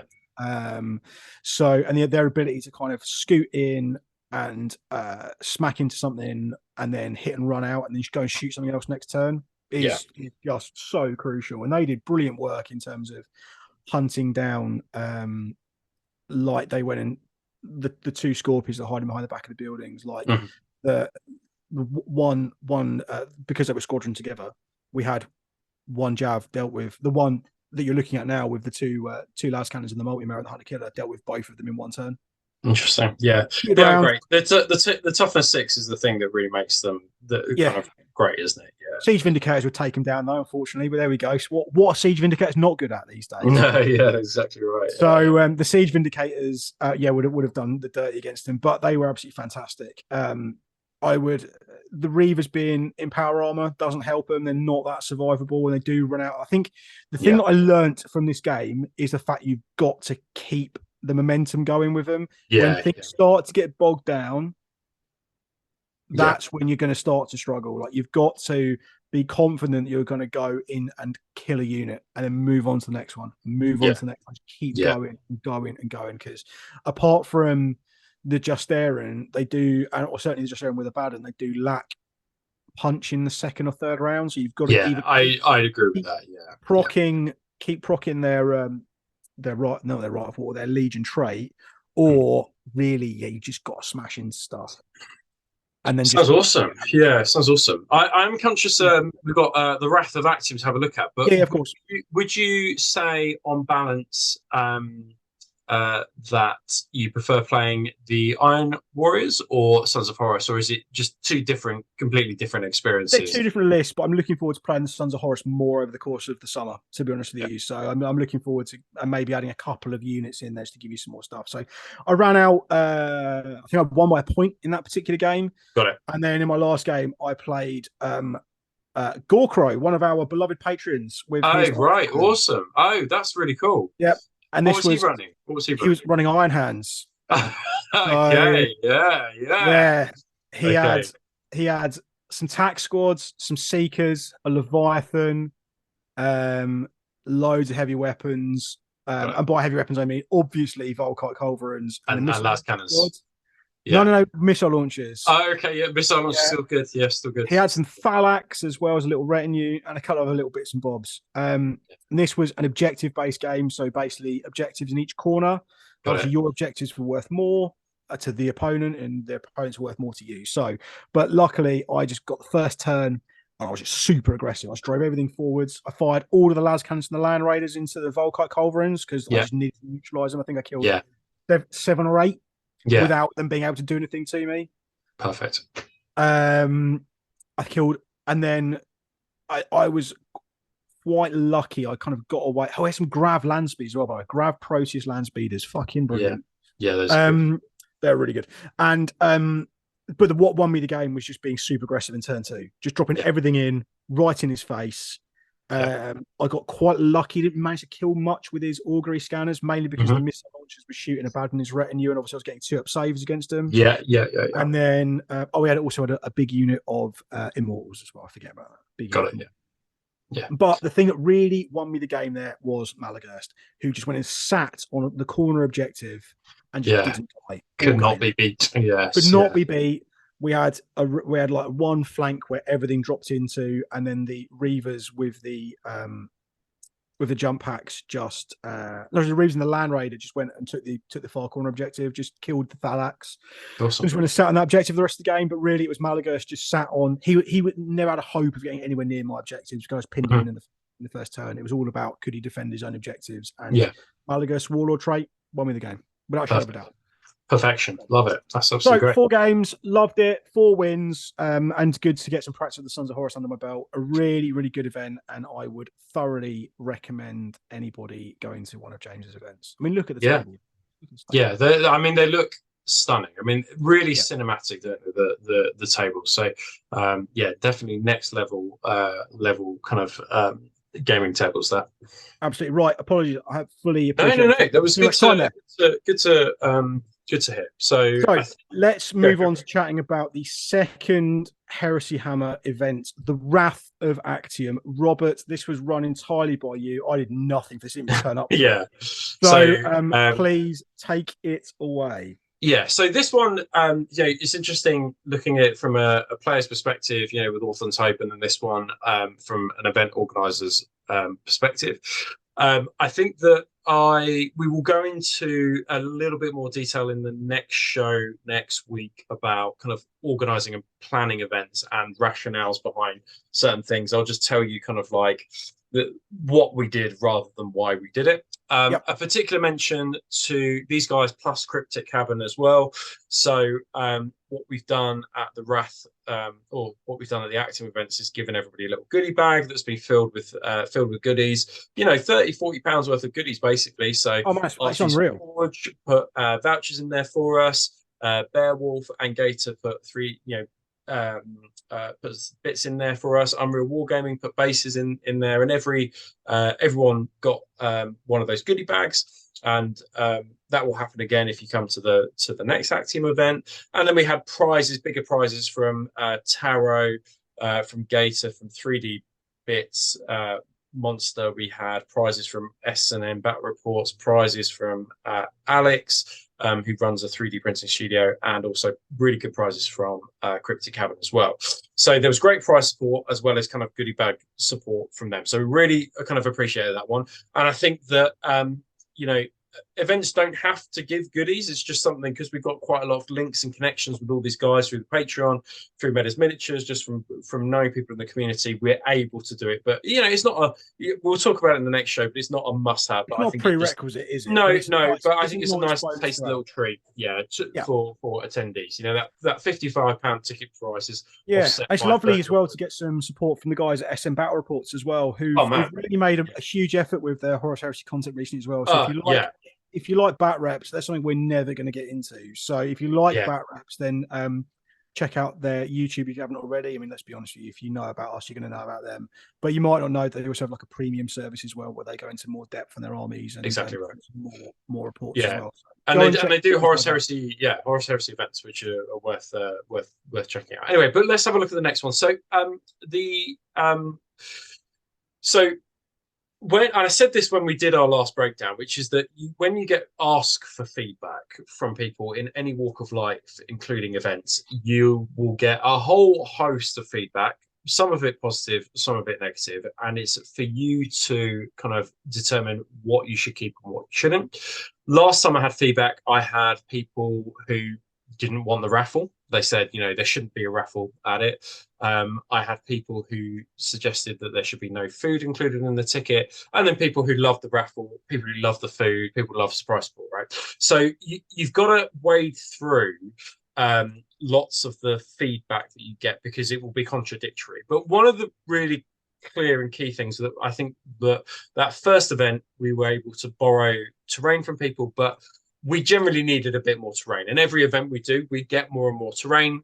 Me and my girlfriend Heather spent a long time painting the terrain. You can see two of the boards that we kind of finished up and painted. And a particular mention to Mike Bud Print. So he's on Instagram, but you can really access him mainly through his Etsy store. He gave us a great deal on terrain. He basically gave us kind of 3 or 4 boards worth of terrain for around £300, maybe a little less than that.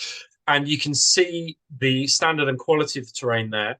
Absolutely fantastic. Massive pieces of terrain. I think that was what was critical, is that you had these massive line of sight blocking pieces of terrain, which really enhanced the overall gaming experience. And although from above it might not look like a lot, it's not about what it looks like from above.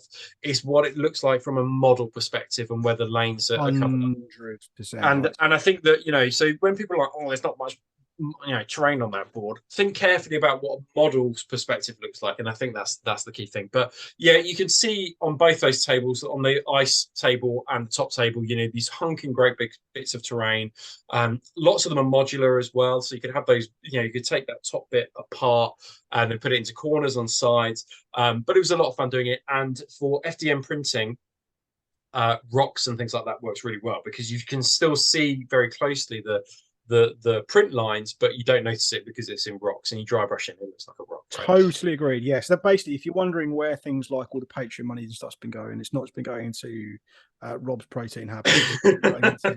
Right. So I think we've got what, 13 boards we've got now? We've got 8 or 9 boards now. Lee's also bought some more terrain. And obviously I've got a couple sat in my garage as well. Exactly. So I think overall we can put on some we can put on some pretty big events, and maybe we'll see that next year. So anyway, the terrain was the big element, and we obviously used the objective cards, which were also included in everybody's packs as well. And unlike last time, as well, I'll reiterate, the objective cards are from a player's perspective. I've played in 3 of your events now where we've used the objective cards and escalating points utilizing the Maelstrom cards. They add such a level of dynamism. They're a really easy way of making a pickup game so much more dynamic than just a red book. So you can 6 objectives down, grab your cards, just go, and you can play 10 times with the same 6 objectives and have 10 completely different games. And I think that's critical, which is that although the mission itself might have been the same for players, every pair of players had a different gaming experience. Absolutely. Game, right? So, and again, if you want those cards, you've produced different sets for the different events, correct? Right? So the difference in these ones were that where before in that first event we only had the legions fighting, we had to introduce cards for the fact that we let sisters, custodes, auxilia, and mechanica play this time. And so there are things that we needed to include in those cards and update in those cards. So this is a new pack, and I've put it up for patrons if they want to, but also these will be included as part of goodie bags for our Praetor levels. Patrons in their swag bags, which are coming their way, so they'll get 2 sets of these brand new cards sent to them.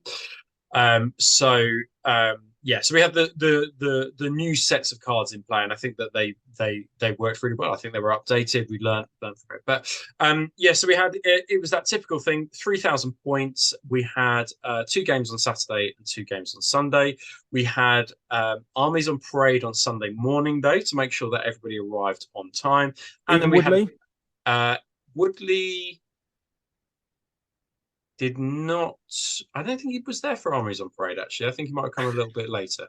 Classic. But anyway, but for Sunday, it was great to get everybody involved in that first thing on the Sunday morning. But the So missions, if we go back to here are some of the yeah, so here are some of the armies. Now the armies look amazing. It was very, very difficult for people to choose. But if you just keep it on that last one, if you just go back one, we also had some spot prizes. So this is Chris's army, and you can see on the left-hand side, I put a Praetor from Gator 3D underneath a squad there. So I was able to do some spot prizes of units that I particularly liked and particularly stood out, which was really nice. I think it added a nice flavour to the armies of Parade. I think I had about 8 or 9 little mini prizes, and when I thought a unit was good, I was just placed it next to it or on top of it or underneath it. So that was really good. If we just go back to the missions, John.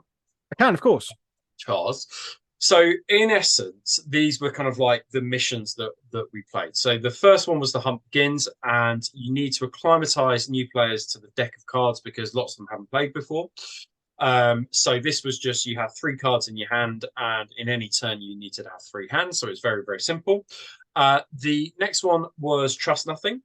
And this one, although it says 3 there, this was the OG version that I did. I changed it to 4. But basically, you pick 2 cards, and your opponent picked which card that you needed to try and score. Picked another 2, your opponent picked the cards. So your opponent was picking the cards for you, which was really interesting. It really made it super strategic about what you have to pick for your opponent. Most people obviously went down the route of, well, I'm going to try and fuck my opponent over as much as I can here.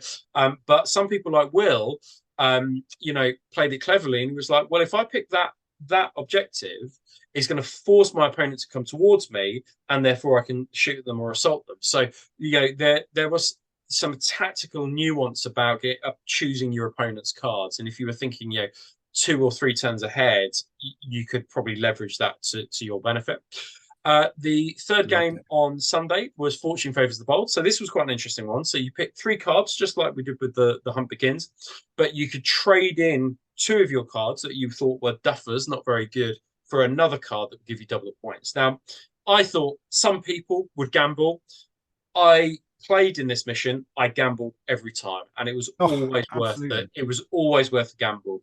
So it was a bit, you bit like, oh, will this work? But actually, more often than not, it kind of played in your favor, which was great. I very much like to wargame by like if there's ever a chance for a crafty 6 or a dice roll or a deep strike into a really terrifying zone, if I do anything other than hit, I'm going to screw myself over. If I hit, it's going to win me the game. I'm going to go for that every time. It's exciting, right? Yeah, exactly. And I think that most people gambled in that one.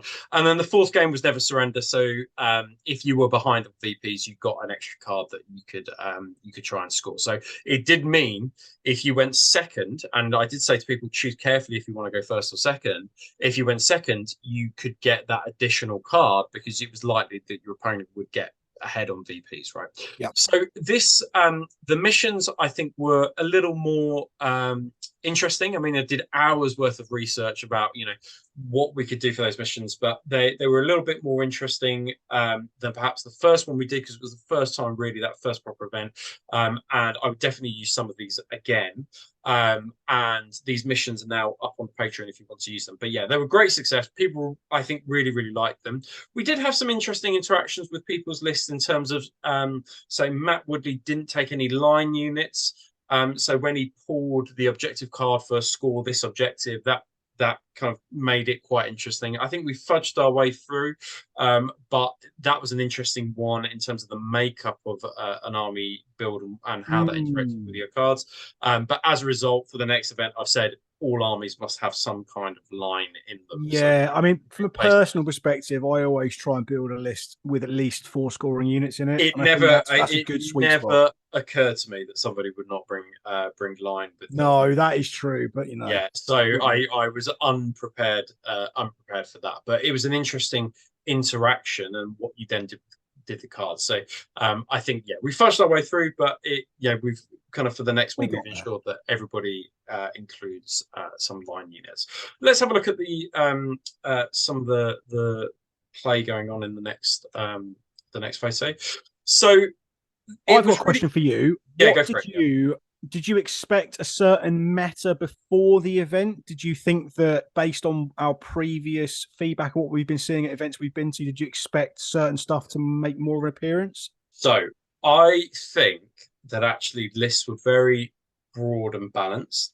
I did think Mm, that there was more infantry over tanks. However, there were plenty of tanks. I mean, you can see in these two pictures here, two different armies, and we've got the Alpha Legion force, which is a whole load of tanks, and we've got an Iron Warriors. I think it was like an armored breakthrough or something, which but was it always going was to be tanks, wasn't it? Let's be which is honest. it, which it was tanks, and so we had a lot of tanks on show. But the lots of the armies were very geared towards 2.0. There were lots of things that were in vogue. We saw quite a few heavy sports squads. Saw dreadnoughts, lots of dreadnoughts. I mean, you can see a box dreadnought there. We had Leviathans, we had Contemptors, but we did limit people to 4 dreadnoughts of any kind. So I think that was probably the good and right decision. So it didn't mean that we got uh, the Fury of the Ancients, but it just meant that From the outside looking in, it did seem that there was a lot more. There was still quite a bias towards shooting than sort of close agreed. assault. Agreed. But the other thing that people had to contend with this one, there were about 4 or 5 Mechanicum lists. And if you Yes. hadn't played Mechanicum before, that really kind of threw a spanner in the works. I think people had learned very quickly how strong Myrmidons were, Myrmidaks, or whatever, whatever that kind of like that list building is that Jars takes.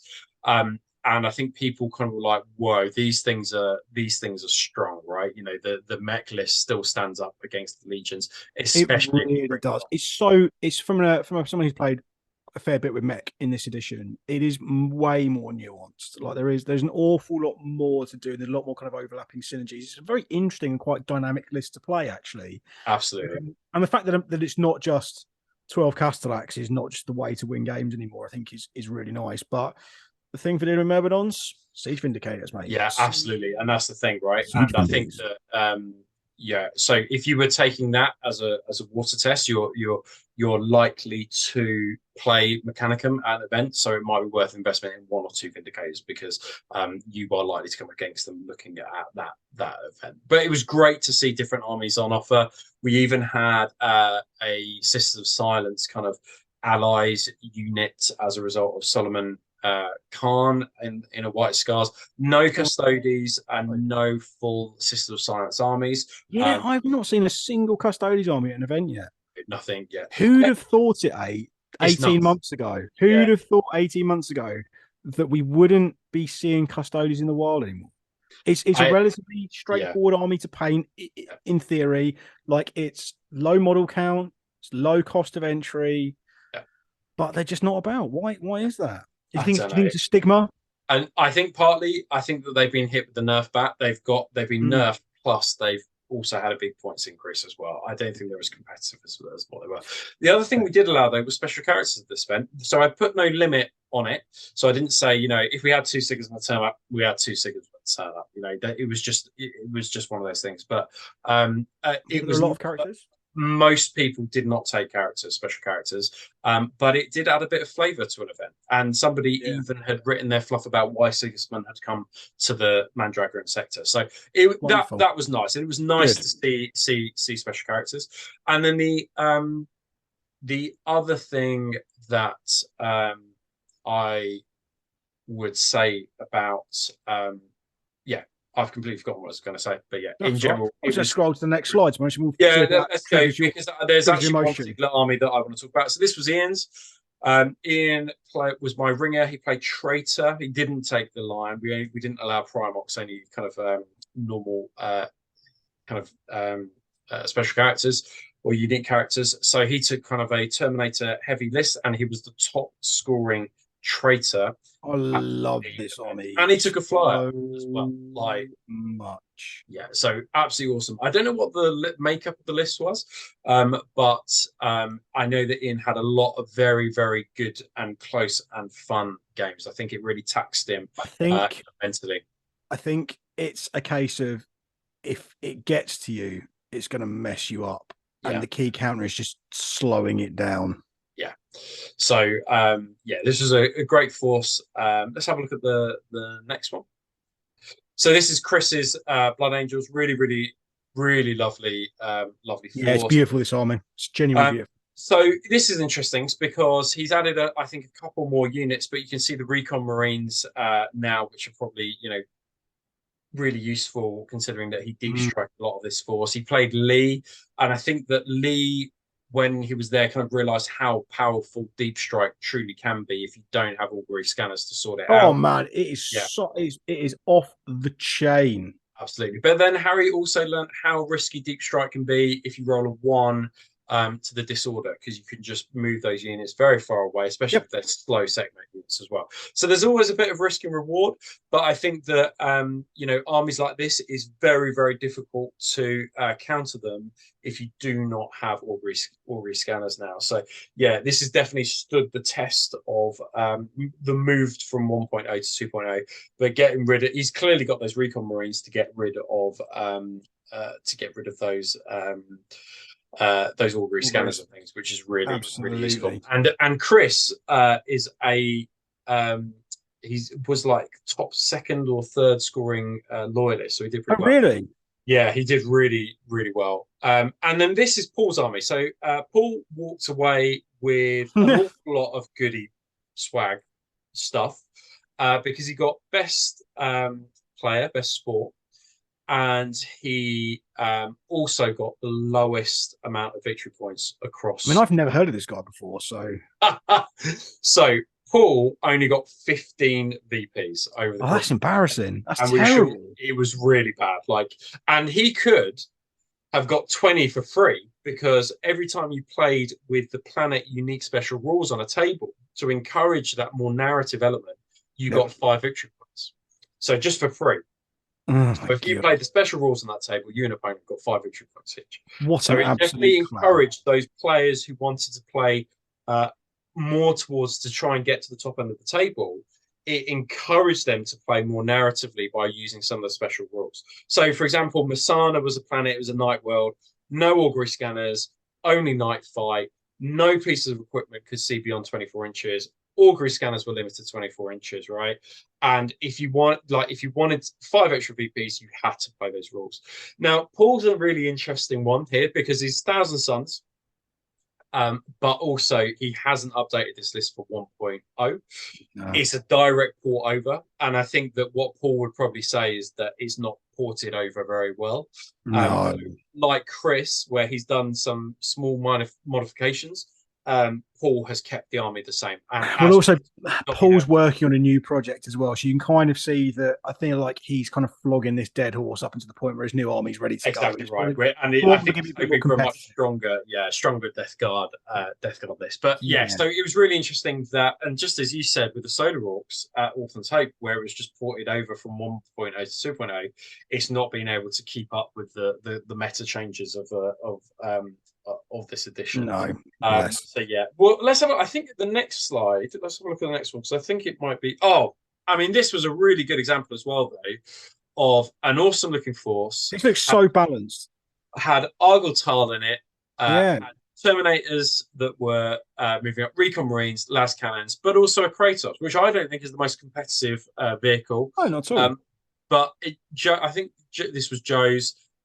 It was a really nice looking list, really cool. Kind of red. The Kratos I thought looked amazing. Some amazing conversions, but it was quite infantry heavy, right? And I think that was perfectly suited for the word bearer. So we had some really cool looking lists, and it was very, very hard for people to choose what their best or top 3 or top 2 armies were.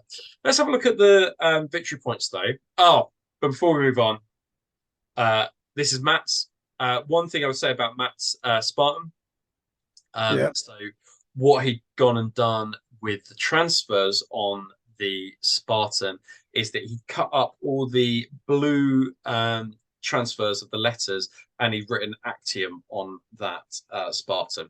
Oh, what a hero! Like what a amazing kind of like attention to detail.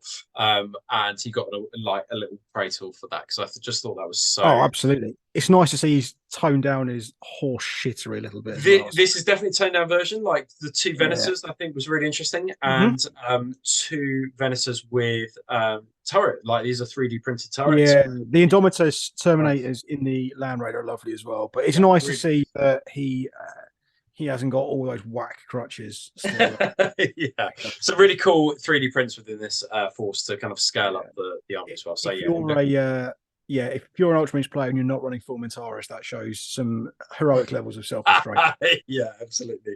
Yeah, a great looking list, and he had Marcus Antonius there as well. And quickly as well, Josh, aka Water Beast. Just So, this is one of the nicest armies out in the scene at the moment. This is so Josh won so good. Best Painted. Oh, good, good. He deserves it because this is And it looked so good. We've taken a few photos of his Contemptor in the light box. Like while I was there, I said, "Look, I've got the DSLR here. I'll take some photos if you want." Not everybody took me up on it, but some people did.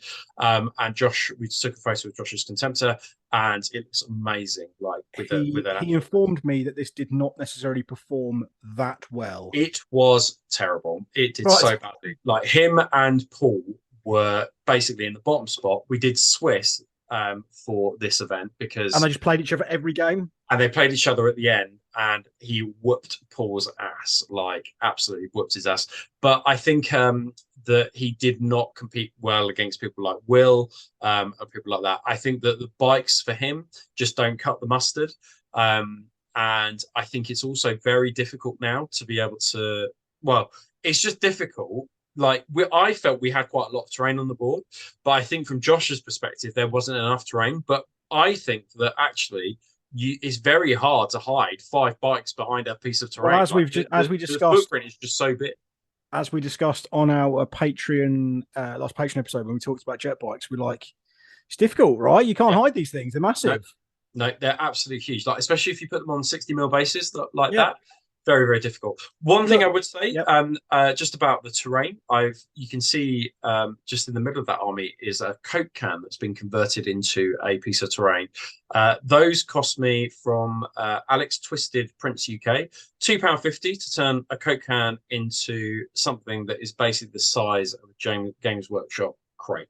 So if you want to save money on crates, buy those upgrades for Coke cans because they look fantastic. Yeah, go on to Rob's Instagram and I think you've got some pictures there as well, haven't you? And on the cool. Right, so we've got some battlefield data we want to look at. So we're going to quickly look into the battlefield data. So this is essentially the rundown of who did what and why and how. Now, this is the traitor side. So we had some people, so Will and Ian, I made run traitor. Scott with his white scars, I also made a traitor just because of numbers and things like that. So you've got Will and Ian who are very, very good players at the top of the board.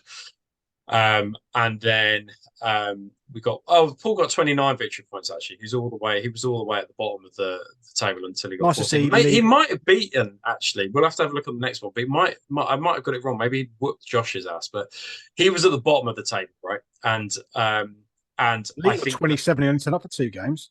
Yeah. But it was really interesting to see these scores. Mechanicum fared somewhere in the middle. And I'll talk about one of the Mechanicum lists in a bit. The Loyalists, though, Dark Angels and Iron Hands just did well, basically, and their Loyalist armies. And Harry, with his Thousand Sons, came in with 52 victory points. Admirably there, didn't he? Yeah, really, really well.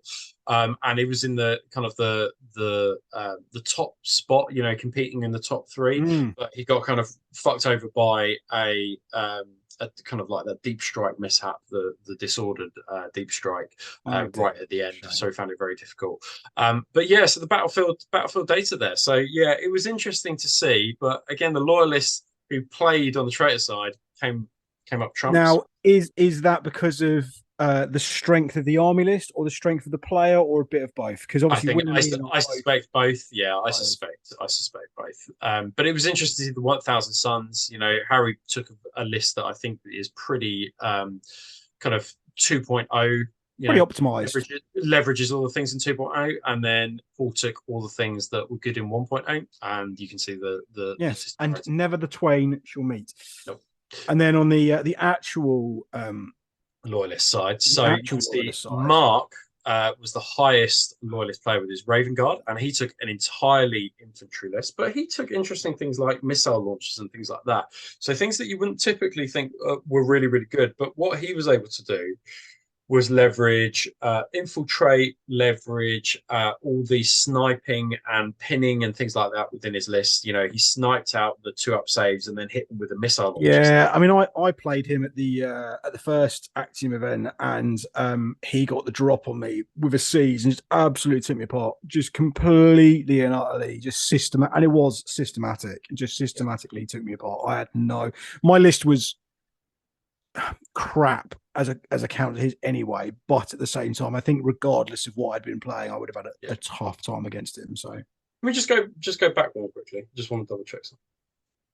29, cool. Yeah, then just go the so make sure you haven't actually screwed someone over. I was like, oh my god, maybe I've given the wrong person. So the other thing here as well, I think it was just interesting to see the scores on the doors, really. Like Imperial Fist were at the bottom on the traitor on the loyalist side. Whereas lots of people would argue that they're the best legion. And then we had Salamanders somewhere in the middle. Where Salamanders for starters. I mean, the fact they're not in the bottom was really and Chris's Blood Angels, right at the top, second best. I mean, honestly, he did really, really well throughout the weekend. He's a fairly relaxed player as well, but he's a wonderful person to play a game against. Absolutely, I really would like to get a game against him again at the greetings event if he's going. I assume he is. He's been to all the others, I think. So take some more scanners. I think that's probably the. Well, we're both going to be deep striking, so it won't really matter, to be honest with you. So a really cool kind of rundown about like the VPs. I think player plays into it. I think how aggressively they're going after the VPs, as well as the makeup of the army list as well. And we'll get some more photos on Instagram as well of the armies, because there's so many photos. But I will take you to my game. So I played one game because I was short of a player on the Sunday, and then somebody kind of had to go on that last game. So I only played one, and I played Lyle and his Mechanicum. Now, Lyle took a Warhammer Titan. This is if you've not seen this Titan before, this is the OG armor cast before there was Forge World. Games Workshop 1989, I think it is. Yes, 90s, 80s, not sure when. But essentially, they licensed the Californian company to enlarge the Epic, the OG Epic models. This was before they had. This is the result. And this is the result. This is it. They are very, very valuable, very expensive, and difficult to get your hands on. But you can 3D print parts for them, and I assume you can 3D print it. So it was certainly a nostalgia fest playing this Warhammer, but it was tough to play against. So I was curious to play against it because it was a puzzle to unlock. Let's see if I could bring the right key to unlock it. And did you? I managed to kill it. Yeah, just about. I'll tell you about that in a minute. Matt Woodley managed to kill it with all his tanks, but Matt Fuller didn't. And then the last game, the Salamanders, Andy Kirk did not manage to kill it either. So it survived for 2 of the games. We did introduce some extra rules and some certificates. If you could blow it up, you got the Bane of Titans award. But also, if you blew it up, you got 2d6 victory points as well. So you could get 2, but you could get 12. So on average, you were going to get 7 VPs for blowing it up. Now, I took a list that was fairly standard for me, sort of 4 Dreadnoughts, so 2 Leviathans, 2 Contemptors, Terminators, Deep Striking Down with Alexis Pollux, Ilias the Assault Cannons, 2 Tac Squads in Rhinos, and a Plasma Sport Squad, and a couple of Javelins. Like that is fairly standard for what I take. But the big thing was that we were playing on a table that was pretty, one of Mark's tables that was pretty full of terrain. So to draw a line of sight was quite difficult. I got into combat with the Titan on turn 2 when Alexis Pollock's deep struck. Got him. Now, Titans are weapon skill 5. They are fucking tough to hit. I'm sorry, what? They are weapon skill 5. So even with Huskars and Alexis Pollux, like they were, I mean, Alexis Pollux was hitting on 3s, but the Huskars, because they're weapon skill 5, are hitting on 4s. And then even with a Solarite Power Gauntlet, which is strength 10, you are still only glancing it on 4. So you needed 4s and then 4. So you're going to lose a quarter of your attacks that you started with. And that was tough because I think I stripped off 5 hull points on it initially. But then I was like, okay, I've got it locked in combat though, right? Like that's the main thing here. I've got it locked in combat. It's not going anywhere. It can't shoot. Except... And then Lyle picks it up because it can just walk out of combat. And that's the thing about Warhounds or Titans now, which is that you need to be really mindful. I'm not sure if they could do it before because I didn't play Titans, but because they can walk out of combat, I think they could always do that, to be fair. It makes it very difficult to bog them down.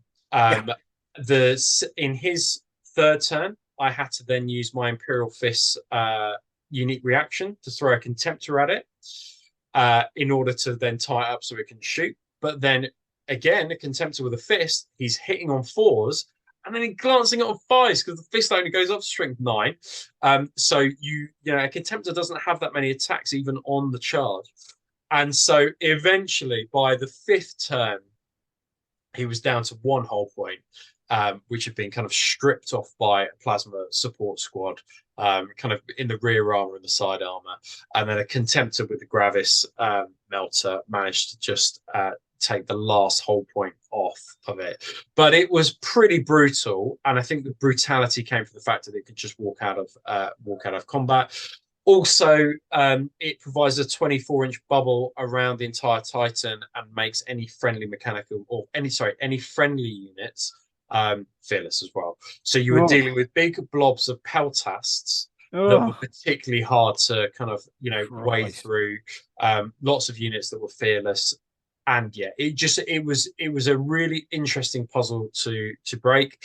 And then the Automata, I've played against Castellax in Legion lists, and I thought they were fucking dog shit, like because they're low weapon skill and the fact that they can't react. Castellax in Mechanicum lists are fucking great because of Cyberthurgy. Yep, they can increase their weapon skill, they can react, and all those things. But it's like playing a different unit completely. It is 100%, and that's what we talk when we talk about the Mechanicum book. Like it is so good and so nuanced, but a lot of that comes from things like overlapping buffs, Cyberthurgy, and sort of like the different kind of culturals as well. So I think definitely Legion Castellax, they used to be really quite good, and now they're really quite poor. Same thing with Legion Thalax as well. I think either put them in as an ally, don't take them within the standard list. Yeah. So it was a great event. We had a great time. I think that people who'd been to the first one were impressed by the kind of the changes that we have made and the relatively small tweaks that we have made. But on the whole, I think it was a generally really positive experience for players. And I know that people are desperate to get to the next one, which will be on the 1st and 2nd of July. And tickets for that go up tomorrow for patrons, and then the day after for our on general release. But that kind of leads us to this, doesn't it, John? Which is speaking of patrons, so it's worth. We'll just reiterate as well that all of the resources, all of the events that we're running, so all the packs that Rob's already produced, Lee's event is coming up in May. My event we're just finalising the date. We think it's going to be probably the end of September / beginning of October. All of the resources for those events, alongside things like all the cards and details, how to print them out and use them at home, and how to kind of use Maelstrom in your games, are available on the Patreon alongside 2 extra shows every month and all of the other stuff we talked about. So, hit us up, £3 or £5 if you want to give us a bit more money and have some other cool stuff. So, please. Right. Speaking of people who have been already incredibly generous with their money. So this is our roll of honor for our top tier patrons. Middle tier, top tier, middle tier, top tier. So we have WH. This is in no particular order, by the way. as you can tell, it's all over the place. WH Black Panzer, Craig the Celt, Nicholas Drax, Andrew G, That Guy Lazar, Saigon Sadler, Chris Levitt, Julian, Mark Ainsworth, Dale Barrett, Tom Sargent, Kerry Love, Alex Robinson, Tom Spear, Hammer Nails 40k, Aaron, Richard Harris, Josh the Chthonic Water Beast, Simon Whitehouse, Pete King, Ashley Bowley, Pete Day. A1, is that the pop band from the... I think it might be Al, actually. I think that's Al. Oh, it might be A1. Not sure. Nice. I think this is an awful font. It is. Let's go with Al. It's probably more likely to be Al. I think it's Al. Lovely Randy Overland, Igor Povlotsky, Bradley Sloots, Patrick Greenstreet, Cody Sivertson, Mike Dorset Wolf, Richard Willis, Tom Hayward, Neil Atherton, Ben Robinson, Walter Cook, the fourth iteration, Ben Ide, Matt Gorcrow. Thanks for that game. Lupicalia, EX, John McCardle, and Thomas Silverstone. So, yeah, thank you guys so much. And as always, please tell your friends and acquaintances and clubmates if you like Horus Heresy or think you know someone that like Horus Heresy. Tell them about us because we like Horus Heresy too.